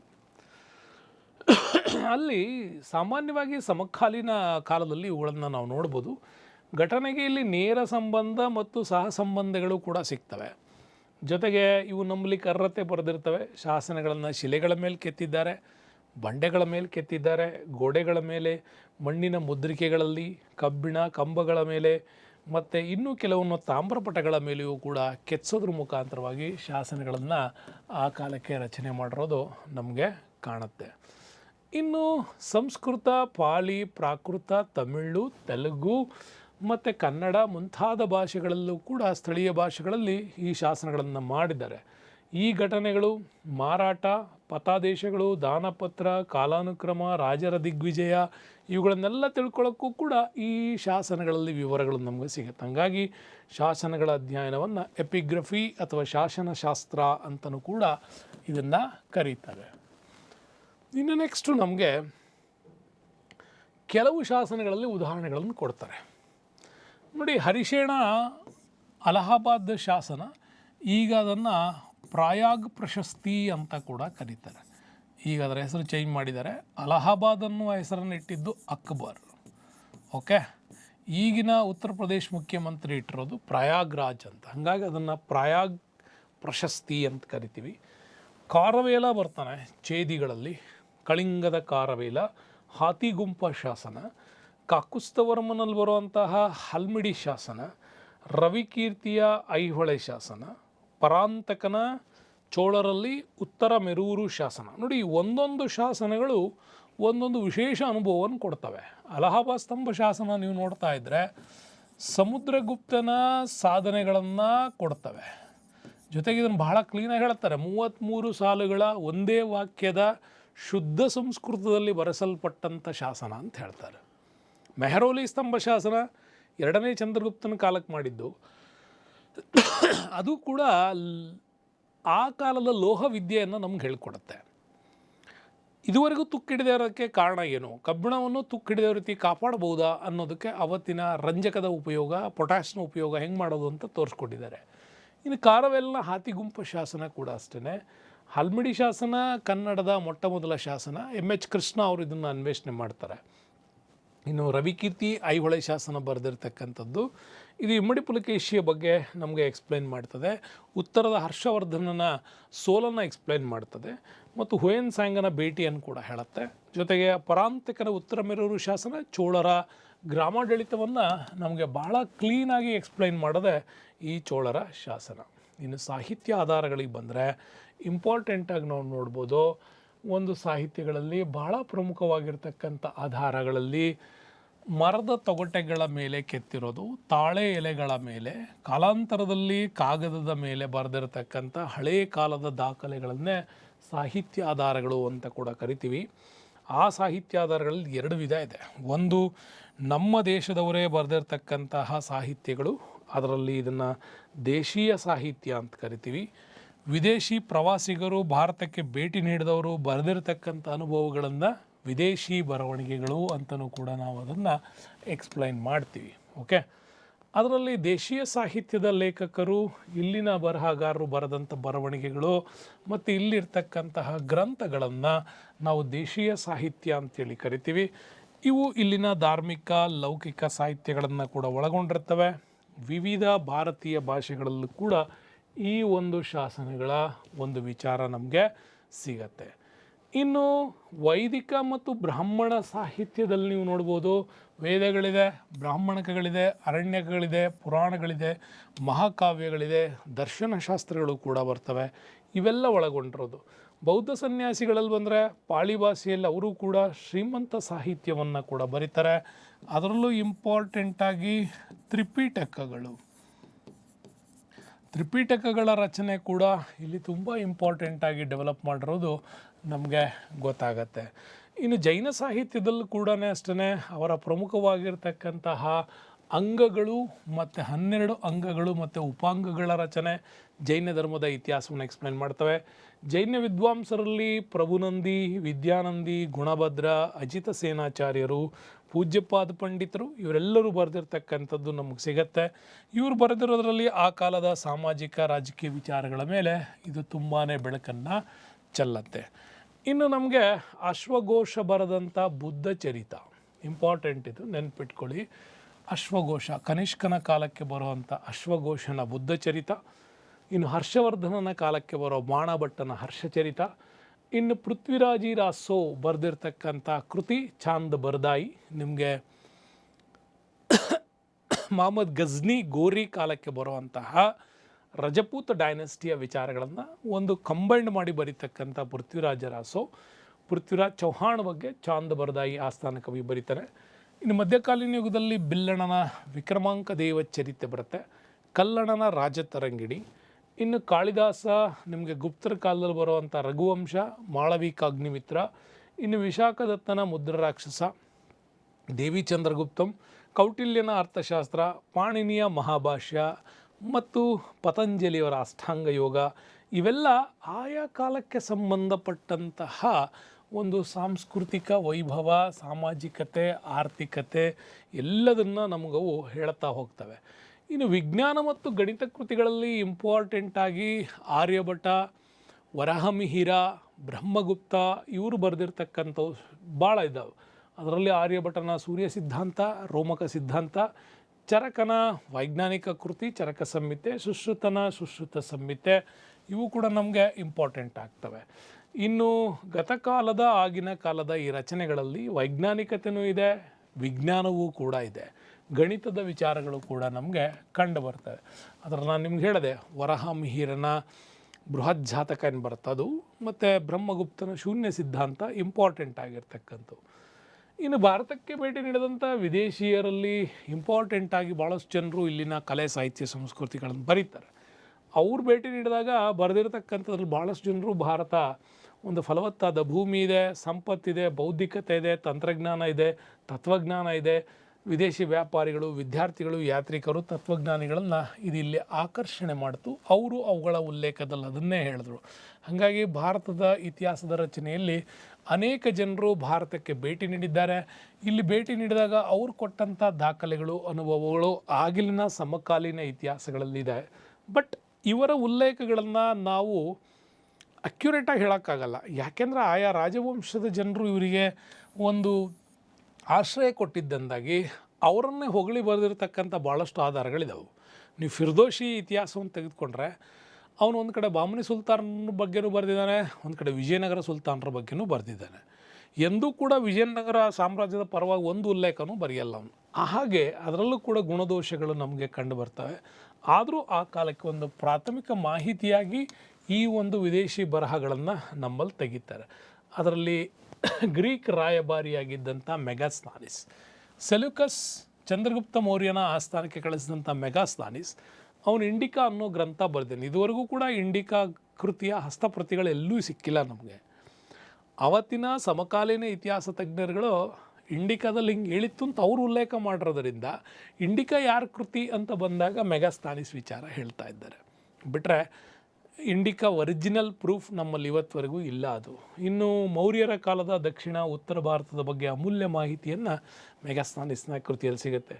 ಇನ್ನೊಬ್ಬ ನಮಗೆ ಗ್ರೀಕ್ ಇತಿಹಾಸಕಾರನಾಗಿರ್ತಕ್ಕಂಥ ಟಾಲಮಿ ನ್ಯಾಚುರಲ್ ಹಿಸ್ಟ್ರಿಯಲ್ಲಿ ಮತ್ತು ಜಿಯೋಗ್ರಫಿ ಅಂತ ವಿಚಾರಗಳಲ್ಲಿ ಭಾರತದ ಪ್ರಮುಖ ವಾಣಿಜ್ಯ ಸಂಬಂಧಗಳ ಬಗ್ಗೆ, ಭಾರತ ಮತ್ತು ರೋಮ್ ಸಾಮ್ರಾಜ್ಯದ ವ್ಯಾಪಾರಗಳ ಬಗ್ಗೆ ಅವನದರಲ್ಲಿ ಹೇಳ್ತಾರೆ. ಮತ್ತು ಶಾತವಾಹನರ ಕಾಲದ ಟೈಮಿಗೆ ಭಾರತದಲ್ಲಿ ಇರ್ತಕ್ಕಂಥ ವಿಚಾರಗಳನ್ನು ಹೇಳೋದೆ ದಿ ಪೆರಿಪ್ಲಸ್ ಆಫ್ ಎರಿತ್ರಿಯನ್ ಸಿ ಅನ್ನುವಂತಹ ಕೃತಿ. ದಿ ಪೆರಿಪ್ಲಸ್ ಆಫ್ ಎರಿತ್ರಿಯನ್ ಕೃತಿಯಲ್ಲೂ ಕೂಡ ಅಷ್ಟೇ ಭಾರತ ಮತ್ತು ರೋಮ್ ಹಾಗೂ ಚೀನಾ ನಾಗರಿಕತೆಗಳ ಜೊತೆಗಿನ ಸಂಬಂಧಗಳನ್ನು ಹೇಳುತ್ತೆ. ಇಲ್ಲಿನ ಕಡಲ ತೀರಗಳು, ನಗರಗಳು, ರಾಜ್ಯಗಳು, ಉತ್ಪಾದನೆಗಳು ಮತ್ತು ಮಾರಾಟಗಳ ಬಗ್ಗೆ ಕೂಡ ಹೇಳುತ್ತೆ. ಇನ್ನು ಪ್ಲೀನಿಯ ನ್ಯಾಚುರಲ್ ಹಿಸ್ಟ್ರಿಯಲ್ಲೂ ಕೂಡ ರೋಮನ್ ಇತಿಹಾಸಕಾರರ ವಿಚಾರಗಳಿದ್ದಾವೆ. ಹಿಸ್ಟೋರಿಯಾ ಅಂತಕ್ಕಂಥ ಗ್ರಂಥವೂ ಕೂಡ ಭಾರತ ಮತ್ತು ರೋಮ್ನ ನಡುವೆ ಇರ್ತಕ್ಕಂಥ ಸಂಬಂಧಗಳನ್ನು, ಅವತ್ತಿನ ರಾಜಕೀಯ ಪರಿಸ್ಥಿತಿಯನ್ನು ಬಹಳ ಕ್ಲೀನಾಗಿ ಎಕ್ಸ್ಪ್ಲೈನ್ ಮಾಡುವಂಥದ್ದಿದೆ. ಇನ್ನು ಚೀನಾ ಯಾತ್ರಿಕರಲ್ಲಿ ವೆರಿ ಇಂಪಾರ್ಟೆಂಟು ನೆನ್ಪಿಟ್ಕೊಳ್ಳಿ, ಗುಪ್ತರ ಕಾಲಕ್ಕೆ ಬಂದಂಥ ಪಾಹಿಯಾನ್, ವರ್ಧನರ ಕಾಲಕ್ಕೆ, 3 ಜನರ ಕಾಲಕ್ಕೆ ನೆನ್ಪಿಟ್ಕೊಳ್ಳಿ. ಇವನು ಹರ್ಷವರ್ಧನ ಕಾಲಕ್ಕೆ, ಬಾದಾಮಿ ಚಾಲುಕ್ಯರ 2ನೇ ಪುಲಕೇಶಿಯ ಆಸ್ಥಾನಕ್ಕೆ, ಓಕೆ. ಇನ್ನು 3ನೇದಾಗಿ ನರಸಿಂಹವರ್ಮ, ಇವನ ಪಲ್ಲವರ ನರಸಿಂಹವರ್ಮ, ಈ 3 ಆಸ್ಥಾನಕ್ಕೂ ಭೇಟಿ ನೀಡ್ತಾನೆ ಹುಯೆನ್ ಸಾಂಗ್ ಆ ಸಮಕಾಲೀನ ಅರಸರ ಬಗ್ಗೆ. ಇನ್ನು ಮಧ್ಯಕಾಲೀನ ಭಾರತಕ್ಕೆ ಇತ್ಸಿಂಗ್ ಬಂದದ್ದು. ಇವರೆಲ್ಲ ಚೀನಾ ಯಾತ್ರಿಕರು ಭಾರತಕ್ಕೆ ಭೇಟಿ ಕೊಟ್ಟಾಗ ಬರೆದಿರೋದು. ಇನ್ನು 5ನೇ ಶತಮಾನದಲ್ಲಿ ಆರಂಭದಲ್ಲಿ ಭೇಟಿ ಕೊಟ್ಟವನೇ ಪಾಹಿಯಾನ್. ನಿಮ್ಗೆ ಹೇಳಿದೆ, ಗುಪ್ತರ 2ನೇ ಚಂದ್ರಗುಪ್ತನ ಆಸ್ಥಾನಕ್ಕೆ ಬರ್ತಾನೆ. ಇಲ್ಲಿನ ನಗರಗಳು, ಅಶೋಕನ ಅರಮನೆಗಳ ಬಗ್ಗೆ ಎಕ್ಸ್ಪ್ಲೈನ್ ಮಾಡ್ತಾನೆ, ಜೊತೆಗೆ ವಿವರಣೆ ಕೊಡ್ತಾನೆ. ಗುಪ್ತರ ಆಡಳಿತವನ್ನು ಭಾಳ ಕ್ಲೀನಾಗಿ ಎಕ್ಸ್ಪ್ಲೈನ್ ಮಾಡ್ಕೊಂಡು ಹೋಗ್ತಾನೆ. ಇನ್ನು ಹುಯೆನ್ ಸಾಂಗ್ ಕೂಡ 7ನೇ ಶತಮಾನದ ಅವಧಿಯಲ್ಲಿ ಭಾರತಕ್ಕೆ ಭೇಟಿ ನೀಡ್ತಾನೆ. ನಾನು ಹೇಳ್ದಂಗೆ 18 ವರ್ಷಗಳ ಕಾಲ ಭಾರತದಲ್ಲಿದ್ದವನು. ವರ್ಧನ ಸಾಮ್ರಾಜ್ಯದಲ್ಲಿ ಕನೋಜ್ನ ಒಂದು ಧರ್ಮ ಸಮ್ಮೇಳನದಲ್ಲಿ ಕೂಡ ಭಾಗವಹಿಸ್ಬಿಟ್ಟು ಮಹಾಯಾನ ಪಂಥದ ವಿಚಾರಗಳಲ್ಲಿ ಭಾಳಷ್ಟು ಮಾತುಕತೆಗಳನ್ನು ಮಾಡ್ತಾನೆ. ಜೊತೆಗೆ ಅವನು ತನ್ನ ಗ್ರಂಥ ಸಿಯುಕಿನಲ್ಲಿ ಕೂಡ ಅಮೂಲ್ಯವಾದ ಮಾಹಿತಿಯನ್ನು ಹಂಚಿಕೊಳ್ತಾನೆ. ಇನ್ನು ಹರ್ಷವರ್ಧನ, ಇಮ್ಮಡಿ ಪುಲಕೇಶಿ ಆಸ್ಥಾನಗಳಿಗೂ ಭೇಟಿ ನೀಡಿದ್ದಾನೆ. ಇಲ್ಲಿನ ಧರ್ಮ, ಶಿಕ್ಷಣ, ಸಮಾಜ, ಆಡಳಿತದ ಬಗ್ಗೆ ಆತನು ಕೂಡ ಭಾಳ ಕ್ಲೀನಾಗಿ ಎಕ್ಸ್ಪ್ಲೈನ್ ಮಾಡಿರೋದು ನಮಗೆ ಸಿಗತ್ತೆ. ಇನ್ನು ಇತ್ಸಿಂಗ್ 7ನೇ ಶತಮಾನದ ಕೊನೆಯ ದಶಕದಲ್ಲಿ ಭಾರತಕ್ಕೆ ಭೇಟಿ ಕೊಡ್ತಾನೆ. ಇವನು ಇಲ್ಲಿನ ಭಾರತದ ವ್ಯಾಪಕವಾದ ಪ್ರವಾಸ ಕೈಗೊಂಡು ಇಲ್ಲಿನ ನಗರಗಳಾದ ರಾಜಗೃಹಕ್ಕೆ ಭೇಟಿ ಕೊಟ್ಟಿಯಾನೆ. ಕಾಶಿಗೆ, ನಳಂದ ಕುರಿತು ಭಾಳ ವಿಶೇಷವಾದಂಥ ಮಾಹಿತಿಯನ್ನು ಮಧ್ಯಕಾಲೀನ ಯುಗದವರೆಗೂ ಕೂಡ ಎಕ್ಸ್ಪ್ಲೈನ್ ಮಾಡ್ತಾನೆ. ಇನ್ನು ಮುಸ್ಲಿಂ ಬರಹಗಾರರಲ್ಲಿ ಇಂಪಾರ್ಟೆಂಟಾಗಿ ನಮಗೆ ಸಿಗ್ತಾರೆ ಇತಿಹಾಸಕಾರರು.